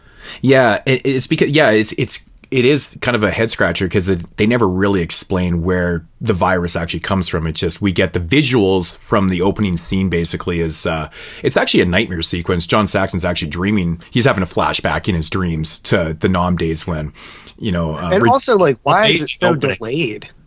The what's that? Well, why is it John so Saxon's delayed? been fighting it this whole time. That's why he opens the fridge and he sees the drops of blood. He's been fighting it the whole time. He's been messed up for more. That's and where it's a great. Obviously, it's a comparison to guys coming back from Vietnam and being completely fucked up. Right? Yeah. That's why I like it so much. Is tying it together with Vietnam. It actually works. Like and he did 4 fucking Vietnam movies. So it really is a common. Yeah, it really is a commentary on the mental state of for people that served in Vietnam, right? You know, some people come back and they just can't resist anything that's going through their minds and shit like that. And then you got Saxon's character who has resisted it for years and years and years, right? And then you got Radici. You got Radici. Charlie gives him the call, right? Yeah, and then these guys are all fucking hugged up in the fucking in the mental institution because they're battling this shit and they're all fucked up and stuff. Where Saxon's the polar opposite, and that's kind of. I've heard people talk about this movie and they're like, well, why is it that Radici's character or Charlie, he can't resist it. You know, he's been infected with this shit and he's got the thirst and shit like that. And why is Saxon, who was bit by him in the beginning of the film, has been resisting and hasn't really fully turned from the virus. And he quite clearly has it in him because he was fucking bit and playing by the rules of zombies and viruses and stuff. He obviously has it, but he's resisted. And that's the commentary and the contrast between the characters that come back from Vietnam and the mental states and stuff. And it actually is a really well done. It totally, and it plays off that. What did you say, Dave? I didn't hear that. Sorry, Moses was talking. He can finish it. Yeah, and well, that's completely right. It plays out the PTSD elements. Yeah, it triggers it. Like it he's does. Perfectly normal, and then he hears the call from Charlie or that girl, or he sees the right. It's nonstop. It's constantly a battle with him. I mean, you could pretty much like take the infection part out and replace it with PTSD, at least with the soldiers, and it works perfectly. Yeah, you know what I mean? If you don't even have that opening scene where, Saxon gets bit or you get to see the soldiers actually feasting on flesh and stuff like that, if you even took that out, you're right. You could totally play it off like a PTSD thing because, you tie that to Vietnam and let's face it, that's pretty common, right? So it turns into quite a psychological movie where dude goes into the, shopping center and is like, holding it up with scene. Guns and stuff. And I'm like, wow, this feels so interesting and relevant.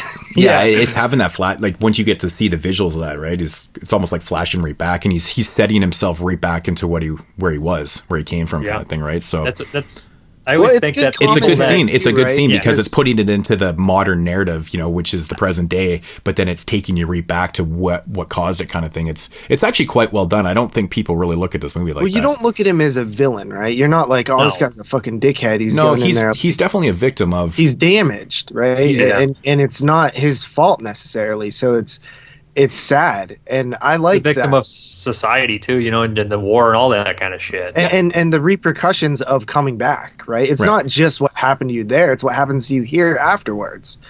And I just find that always compelling whenever films touch. Well, he's the product of. To the Tim Lucas commentary, he does a really good job on this because this is I'm a huge commentary fan of guy. this movie. Yeah, I should have actually. Movie, so listen to Tim Lucas, because if you ever love a movie and then you have somebody do a commentary that's 10 times smarter than you, and it just justifies everything that you kind of mildly thought, and you're just like, thank you, smart guy. It puts your thoughts together better. I like Tim Lucas. I kind of thought that, but didn't really know how to vocalize. Yeah, it. Tim Lucas is really, really good with that. I should have actually watched this with the commentary, man. I've actually never even watched the documentary that's on the Blu-ray too, the Cannibal Apocalypse Redux. That's one from the old DVD. Yeah, right. I know, and I've never even. I have the DVD too, and I've never even watched it.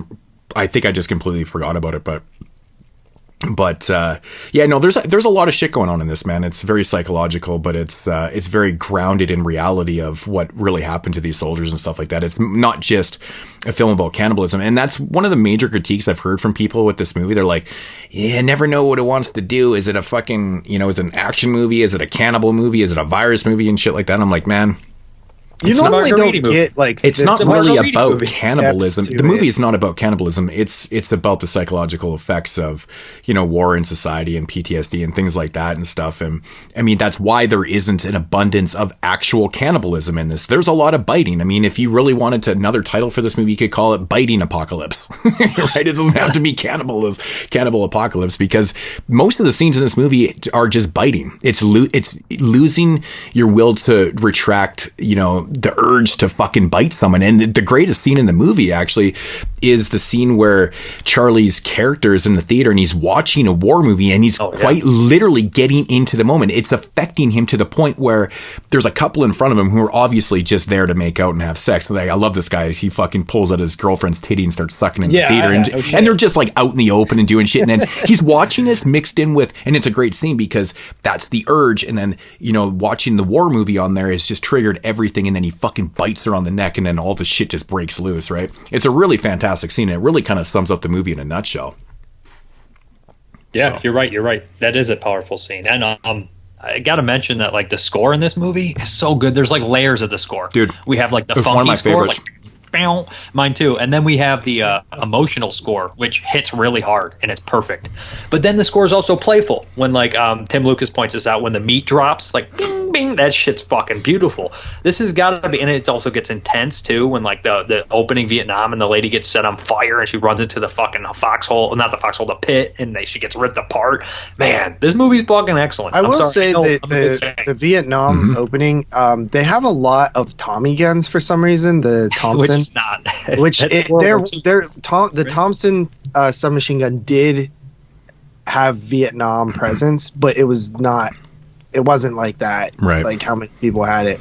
But then they have M16s later, and I'm like, okay, I mean, couldn't you just went with that? But that's just me being nitpicky. Didn't only one person have the Thompson machine gun in a platoon? Didn't they usually lead up the back?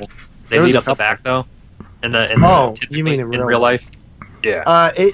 From what I understand, a lot of times it was on reconnaissance missions and stuff like that. But it was. I don't think it got a lot of. I remember Fallen Angels, the book, which is a Walter Dean Myers story about Vietnam, is based on his kind of events in Vietnam. The guy in the back, they always carried the big guy always carried the Thompson in the back.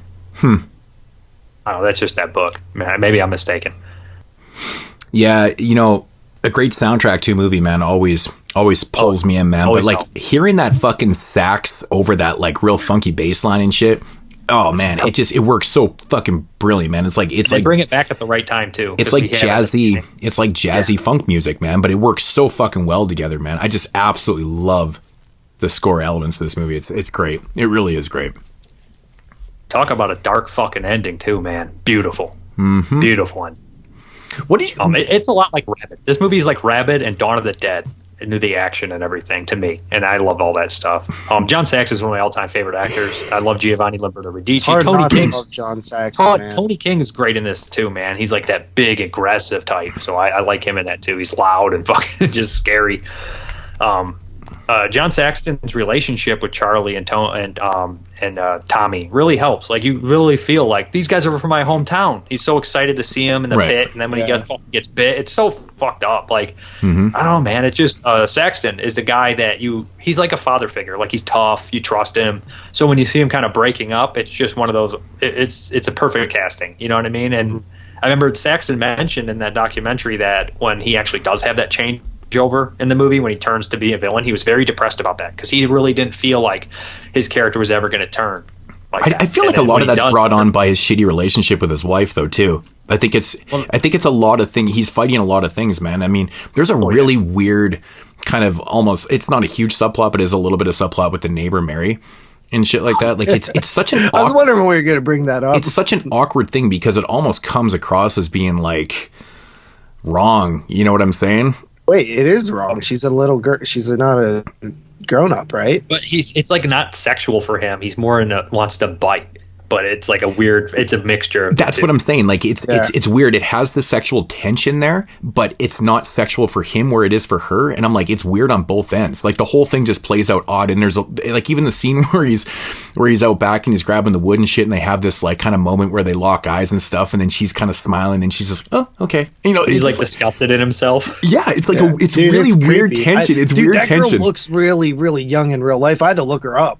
She's in a couple other horror movies. She's in one more. She was like 20. And it doesn't help that she's dressed like a slut, too. Like, she's wearing these, like, really kind of shiny short shorts. Like, I don't know, man. It's just, it's such Foods, you always got to be slut-shaming someone. Just let them live. I don't know. Be them. But I know that's the character, though, too, because they wanted to create her looking sexy to kind of put that tension in the film, too, and stuff. I mean, she's only supposed to be, like, 15, too, so it is really just, like, on off. That's the point of why it's so awkward. It's really off-putting because how young she actually looks. Like, I was scared. Thought the FBI was going to kick in my door. Right, man. I know it's very awkward. It's such an awkward thing. It's just a Cannibal Apocalypse. I swear. I mean, they don't ever portray her as attractive though. Like, really, they always portray her as a kid trying to be attractive in that movie. To me, it's never like. But those Daisy Dukes that she's wearing, like, come on, like, dude. She's like, trying to seduce him. Oh, like, yeah, you know for what I mean? Sure. Like, it feels like she's trying to be an adult. You know what I mean? Oh, yeah. And mixed with his shitty relationship with his wife. I think a lot of that, it plays into, you know, Saxon, like Norman Hooper's character. He does attempt to resist. Of course. I mean, the stuff with his wife, though, I mean, obviously they had some strain because he was in Vietnam and he obviously is not himself lately and everything like that. So that fucks up, man. It ruins everything. And she just comes across as being a bitch, though, too, for some reason. Like, she's kind of lost interest in not the new John Saxon, like the new Norman character, but she's frustrated. You can tell that. And you just feel that tension there, too, man. I think it's a lot. His character's struggling with that, too, which really kind of, I wouldn't say helps him turn to the other side, but obviously, you know, when he talks to his buddies and stuff. But I think it's a factor, though. I think he also feels like he owes them, I think, because he was the commanding officer. Well, so, I mean, like, you have some loyalty to your friends, right? Absolutely, man. Absolutely. It's, you know, banded by blood and stuff like that. You know, it's fight together, live and die together kind of thing, right? So, yeah, especially being vets, because there's very, very few people on Earth that can relate know what you've been through. Yeah, you're right. It's like it's like playing sports. So, like, when you play on a team with guys for years and stuff like that, you become one. You know what I'm saying? Like, you just have each other's backs and shit. Like, it's just the way a little it is. more deeper than that, but I get what you're saying. But it is, though. Like, when you play, well, it's kind of the same. I mean, in war too. I mean, you're doing the same thing. You got to work together. You got each other's backs and stuff like that. And of course, you become close that way. Like, you can't help the connection when you're fighting with each other and but also going through shit together. Like, if you've been through a lot of awful shit, like, me and my brother share a lot of the same misery, and you and your family probably share the same misery. You know, they are the only ones that know your misery. As you know, like, somebody can relate, but they cannot feel it. The closest to you, and it's like unspoken. Exactly. You know what I mean? Like, you don't even have to talk about it. It's just like it's like this unspoken, like, respect and relatable, stuff. Yeah. The dialogue in this movie is fucking great. I love when all you have to do is piss on it. Remember? He's like almost happy about it. Like, he's like reliving it. Like, I always feel like the one thing I always thought about like war vets is they have to, like, when they're in the jungle, I just imagine all they can think about is being home. But when they're home, all they can think about is when they were in the jungle. It's just a fucked up. Right. Isn't that a fucked up poem that you just said there? No, but that's true though. Before. It was just something that always stuck in my head. I imagine, like, I wanted a character to say that. Like, when I was there, all I could think about was being home. But when I'm home, all I can think about is being there. It's just, like, so true, I imagine. With them. Like, the psychological dilemma. It's that psychological dilemma people deal with, right? You know, you're just never content of exactly where you are.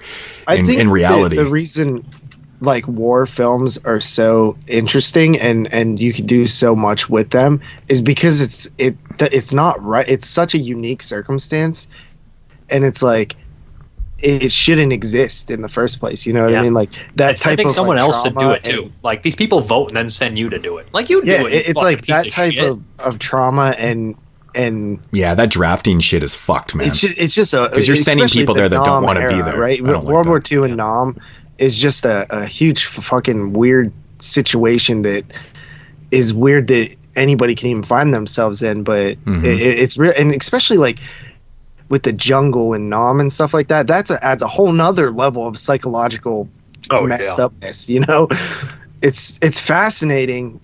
And well, that's why everybody got hooked on drugs there, man, because like they were in this foreign fucking place fighting a war that probably a lot of people didn't want to be doing because they were drafted into it and shit. And the only way to get out of that mindset was to fucking relieve yourself from drugs and shit like that. So it became a double-edged sword, man. It was like, you know, you're dealing with what you're seeing visually, and then you're dealing with the physicality of drugs and shit, and that's like what this movie's dealing with, man. People come back fucked up on both levels, man. You know, you see a lot of fucked up shit. I mean, some good comes of it, though. I mean, look at Tom Savini, man. He was a photographer, you know, and he was a nom and shit, and he learned the special effects from seeing the real fucking thing. You know, some people handle it way better than others, but it's true. It's odd that we expect 18-year-old like kids to do this shit. You know what I mean? Like when you think about it. Yeah, they're still kids. They're not even old enough to drink, but they're old enough to fight and die. You know, 18, 19, 20. It's like, bro, I was such a fucking moron, idiot, like at 18 years old. Like I can't even imagine, dude. And the complexities of the reason you're fighting in Vietnam. It's you just can't like, even understand. You can't even grasp it now as an adult. Like the politicians who did it were like, "Why are we here again? What are we doing here? What do we got to do this? We're in Saigon now. We got to stop this." It's like and you're sending fucking 18-year-old kids, and they're supposed to, you know what I mean? It's fucked up. Yeah, dude, it is. Yeah, 18-year-old kids don't understand the whole communism angle of it and stuff like that. They're like, "What the fuck are we here for? Like, what did they do to us?" Well, and it's such a dirty fucking. Well, there's probably a bunch of shit they were doing. At least in World War II, everybody knew like, "Oh, we got to kill Hitler." They technically didn't do anything except for, you know, being communists and shit, and we're like, "Oh, we can't have that around here." So yeah, we'll go do something about it. But and then they get there, it is a and fucked up reason to be there. There. Like they're supposed to be helping the you know, the Vietnamese, the South Vietnamese, and then like obviously there's people there struggling and stuff, so they take advantage of it. But then the soldiers are like, "What the fuck? We're supposed to be helping these people," and you know they're shitting on us. But it's like they can't understand the complexities of the situation. And then last week they fucking napalmed their village and killed their dad. So right, exactly. And it's like, you know, it's just a whole fucking mess, dude. I love what Saxton's demeanor completely changes when the beginning, when that dude's like goes up to the dog and he's like, "Get away from it, asshole." He's so blunt and mean, but like right when he sees Tommy and Charlie, he's like, "These guys are from my hometown." He's all excited. It's like goes to show you the difference in character when you have like, because it's like when you're at work. I know it's not as you're a little bit more business, maybe a little bit more irritated, but when you get home, you're around your family and friends. You're just like, you're different, you know. Mm-hmm. I mean, I don't know, man. This has always been a favorite. This was a childhood favorite of mine, man. I rented this bad boy 13 years old on VHS under Invasion of the Flesh Hunters. It was cut to shit. Got KFC, sat in my fucking room and watched that motherfucker. Bought a tape, watched that motherfucker a bunch of times. Got the DVD. It's always been with me, man. It's been a long time. I think I met John Saxon, man. Movies? I think I watched the first time I watched this movie too. It was cut, man, because I don't remember the scene in the garage where he takes the fucking the saw, the disc sander to his fucking guts and then just hacks up that fucking garage attendant. The DVD was uncut, but the VHSs, like the video treasures and shit, that was all cut. Yeah, so I think the first time I watched it, I don't remember that scene. I don't even remember Radici's death being in the movie either, like where they shoot right through him. I think that was cut out of there too. That's got to be one of the most innovative fucking low budget death scenes ever. I love that, dude. The whole end of the movie in the sewer system shit is great. Is crazy, dude. It's crazy. I still think actually in the UK this movie finally got released mostly uncut. I think the only part in there is the rats, because they always, I think there's a lot of movies in the UK that are still cut from the animal cruelty and stuff, but which makes sense. It does. I mean, it doesn't really need to be. I mean, at least the one rat that was on fire, he was smart enough to jump in the water. I'm sure he's not all right.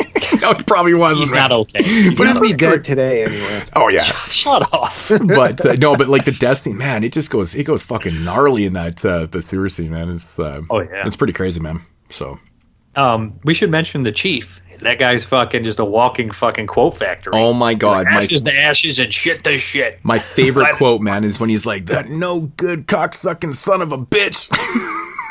He fucking says it, dude. I'm just like, oh my god, that guy has just got a mouth on him. Oh, but dude, put it down, son. Put it down.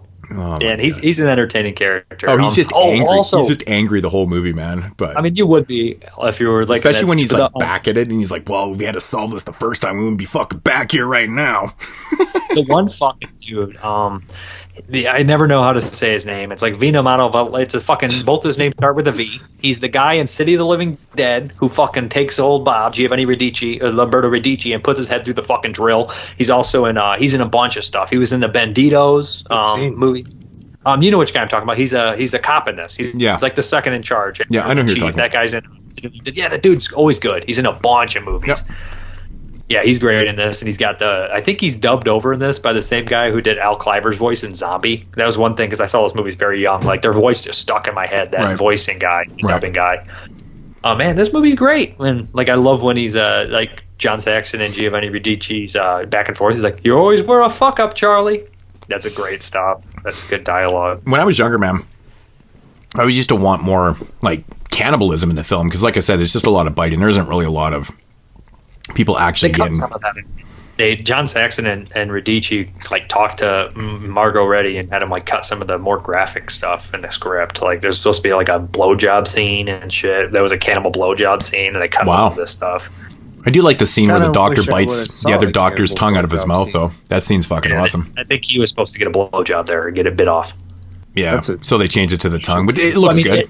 It was 1980, so like late 70s, early 80s, like Italy was like, oh, we're going all gore all day. So like this movie it was a Margheriti. You can tell he's not like the gore guy, but since it was a product of his time, and he always seems to be the guy who works in his time and make movies like whatever's being made, so he added the gore and stuff probably. But the gore is pretty good. It's the Rossi, if I'm not mistaken, the best Italian special effects gore guy. I'm pretty sure. Yep. Yeah, it's Zombie and everything. So I mean, that stuff's great. Yeah, I just really like the friendship between the Vietnam vets, and Saxton's the man. And I love that part when he's in the car and the bikers show up, and he's like, "What the fuck do you want?" I was like, hearing John Saxton say "fuck" is like a whole new thing, because you don't really hear him say it. No, you don't, right? Off in that moment, I was like, "Oh shit, John Saxton's mad." And then they like that whole karate fight scene out in the fucking front of the car, which I love. Yeah, it's super entertaining movie, man. Really, really entertaining. And depressing. Yeah, it is, and that's actually a good point, Dave. It is a little depressing, you know what I mean? Because it makes you think about like all the real people that fucking came back from Vietnam and stuff like that too. I have a really soft spot for veterans, man. I know everybody should, but it's horrible, and I wouldn't want to do it. And I just feel that they never get the proper respect they deserve. Oh, nothing ruins your day, man, when you're walking, like you see a billboard and it shows like a vet on there, and he's got like fucking like hook hand and no half his face is gone. Dude, you're just like, God damn it! I feel like so bad. I'm not mad I saw it. I mean, people should see that, right? Yeah, and then like I hate politicians. You guys don't know that, but all of them are always like. Like, a lot of people are like, we're here for the vets, and then they never are there for the vets. Like, they have to vote on vet fucking... But that's typical politics, man. It's such a lie, dude. They're all liars. Always has been but politicians, they only tell people what they want to hear. They ain't going through with that shit, though. No. And then, like, so many people stand on helping the vets, and then they never fucking put their money where their mouth is. Exactly. Yeah, if you guys don't notice, I love this fucking movie. So Me too, I'm a big fan. It is, man. It's super quotable. It fucking sounds good. It's got everything about it's just great. It's a great fucking movie, man. But I always thought that the soundtrack, I would love to get the soundtrack to this movie. Oh, it's a great soundtrack. Yeah, it's phenomenal, man. It's funky, it's jazzy, it's dope, man. It's really, really good music, man. Fits perfect.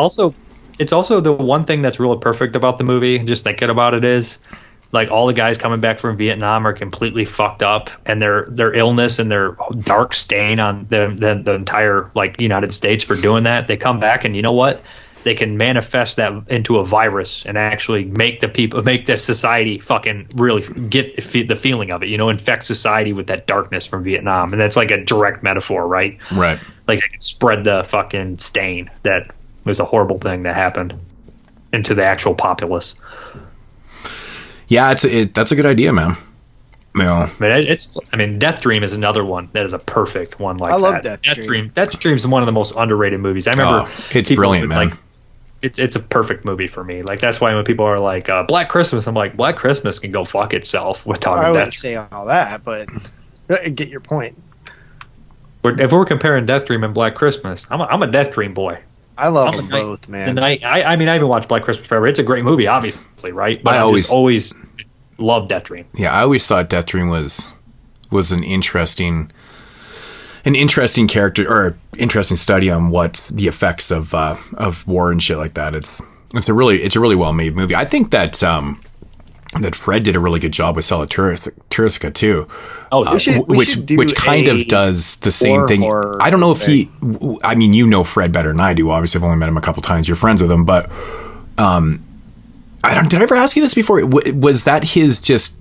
He wasn't trying to fully remake Death Dream, but he was trying to do something. I think it was. I think honestly, he went and made Sella Turcica, and then like after it was done and everything, he didn't register how close it was to Death Dream until later on. And then oh shit, it's a lot like fucking Death Dream. Because the first time I watched, it's subconsciously done. Right. Because the first time I watched Sella Turcica, I was like, did he just remake Death Dream and no one's calling it a remake? Because I was like, shit, man. Because I was a big fan of Death Dream, right? I was like, fuck.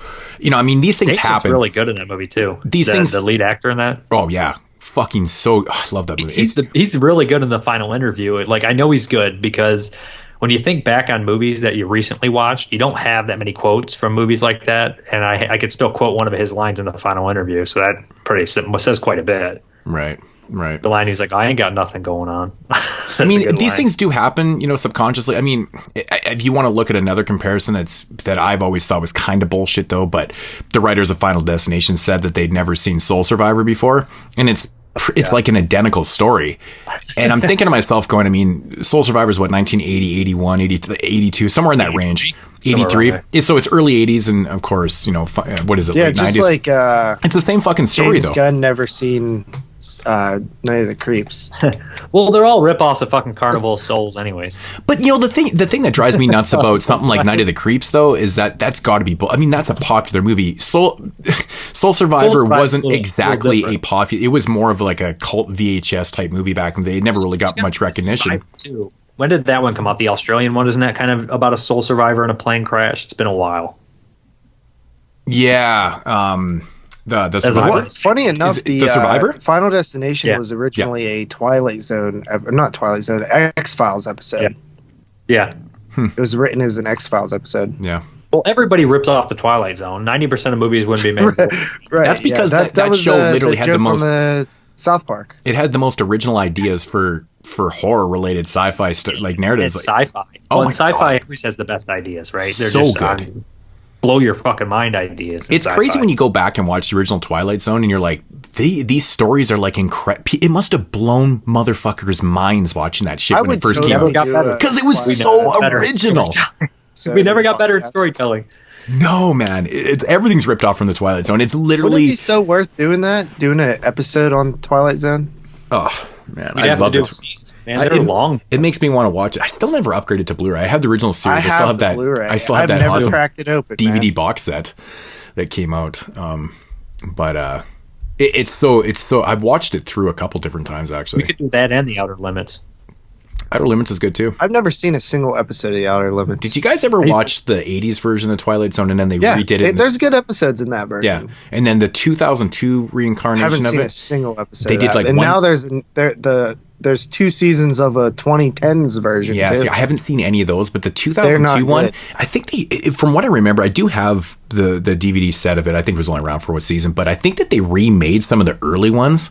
It was like kind of like that. And I'm just like, well, these stories are good, but it's just not as good. You know what I'm saying? Like how they did the 72 Tales in the Crypt movie, and then when they made a couple of them in the actual series, like all through the house and was it Blind Alleys? They did that one too. Yeah, All Through the House isn't bad. The TV version isn't too bad. I do prefer the Crypt episode, but I actually think the Crypt episode is better than the movie for once, and I do think, but the movie Blind Allies is much better in the film than the television series. Yeah, it's much better. The guy that plays the Killer Santa, what's his name again? Larry Drake. Larry Drake. Fuck, I love Larry Drake. I miss him. Rest in peace, Larry Drake.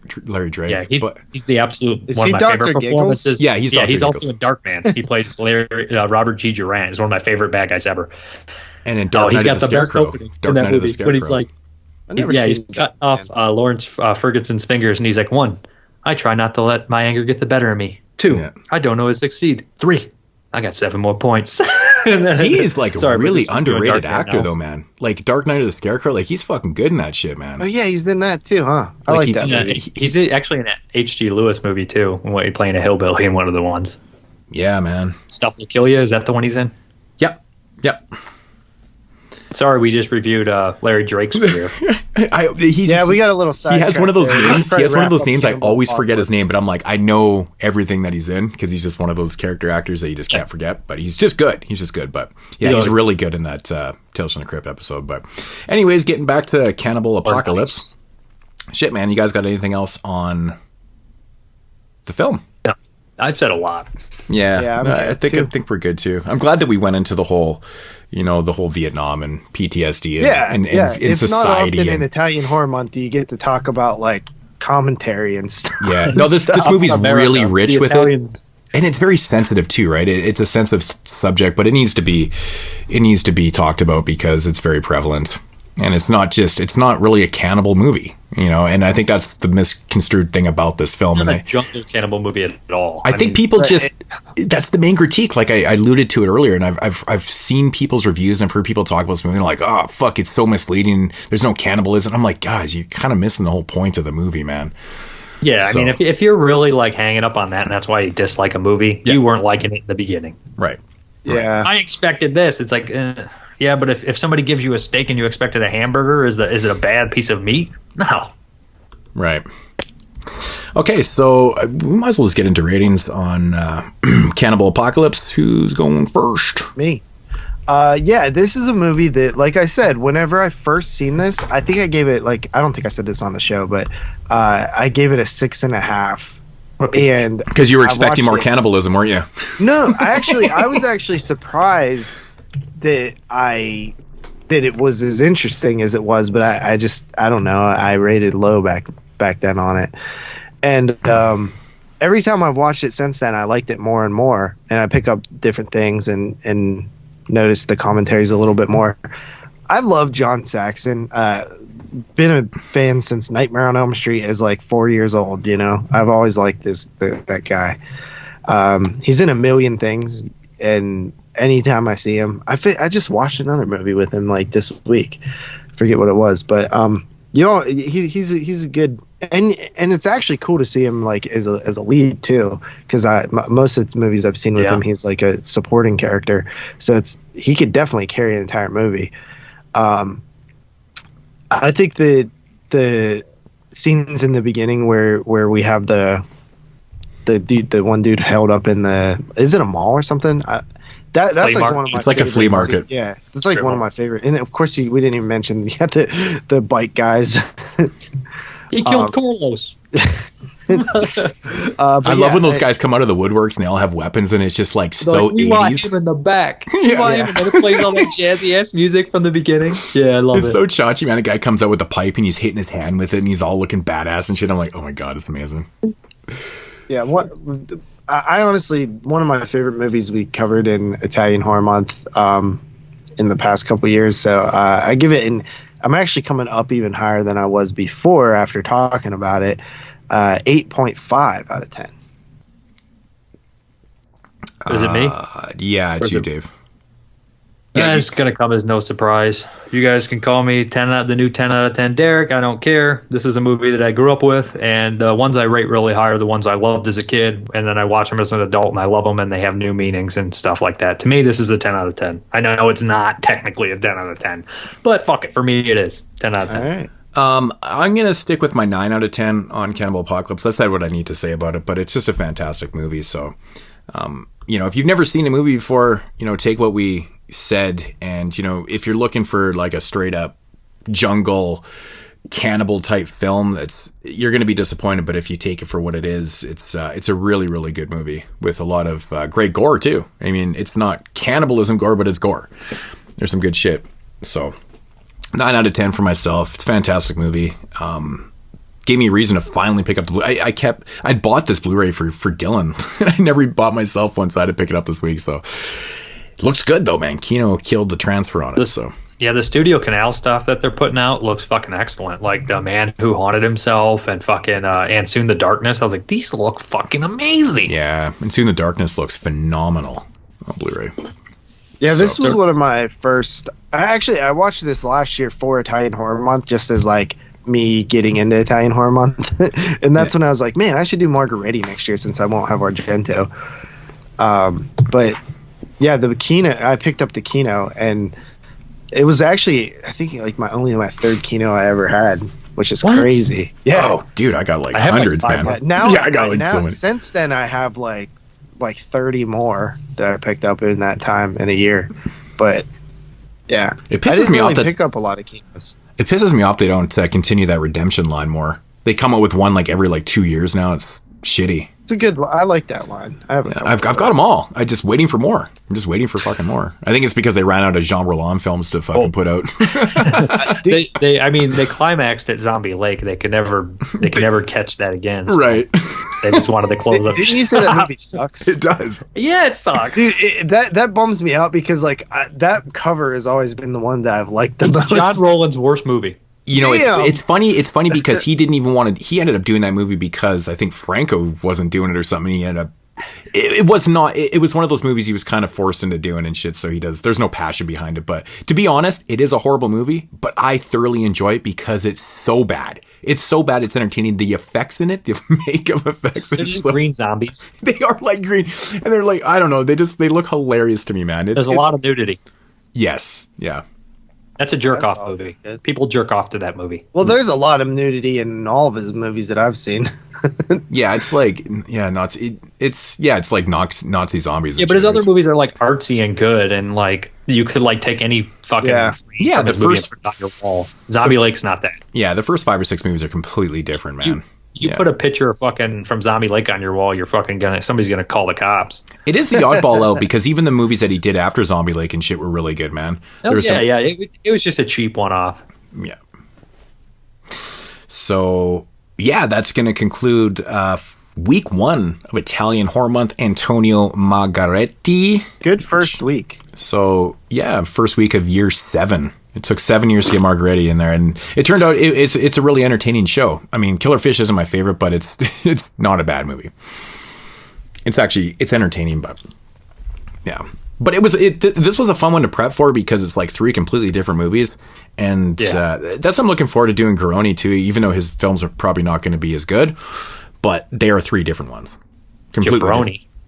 What Garoni. was that guy you were talking about earlier? Penne. What was it? Oh, fucking Penny Alfredo. Penny Alfredo. No, that was the first female Italian director. Yeah. Female director, Penny Alfredo. We'll do her next year. Yeah. What was the? There was another one you were talking about too. Yeah, Luigi Spaghetti or something. Yeah. I want to do that. Penny Alfredo was named after Penny Alfredo is by far the best from Inspector Gadget. She was named after Penny from Inspector Gadget. It's spelled Penne for anybody that didn't know. Yep. Just like the noodle. Good shit, man. Good shit. All right. Well, I mean, that's everything. JP, you want to take us out of here? No, we retired that, I thought. Music. No, all you got to say is that right there, and then we're done. So. All you got to say is music box. All right. Yeah. So, we're just going to pre-record something. Put it say at the music end. One day. Wait, does anybody really need to know every show where to find us? Stay tuned for more disgusting fart noises. Say it right now. Music box. Good shit. All right. Well, we're getting the fuck out of here. That was a good show, guys, and we'll see you guys next week in week 2, which is, I think I just said it. I think Jeremy, Dave, you're not here, right? No, I'm not here next week, but Jeremy is. Yeah. And we're doing your pick, Vince. Garoni. So Django the Bastard, Hand That Feeds Death, and SS Love Camp, or SS Experiment Camp. I've seen at least one of so those. we got a Western, we got like a supernatural Western, and I think the Hand That Feeds His Body, I think that's more of like a gothic. It is, and it's like a crazy doctor, mad scientist shit. Yeah, I think that's what it is. It's the same old story. We've seen that, and then of course, SS Experiment Camp is a Nazi exploitation film. So yes, there's 3 different type movies there. So, and yeah, that'll be interesting talking that with Jeremy because he's just gonna hate that shit. Oh, I bet he doesn't have one over a 6.5. Django the Bat. It's a good movie though, man. That's the best one, I bet. Man, Synapse murdered that Blu-ray. I've never seen it. It looks so good. I was blown away by it, but all right, we're blabbling. Let's get the fuck out of here. Deuces. Music box. Shut the fuck up. If it's not on Blu-ray, it doesn't exist.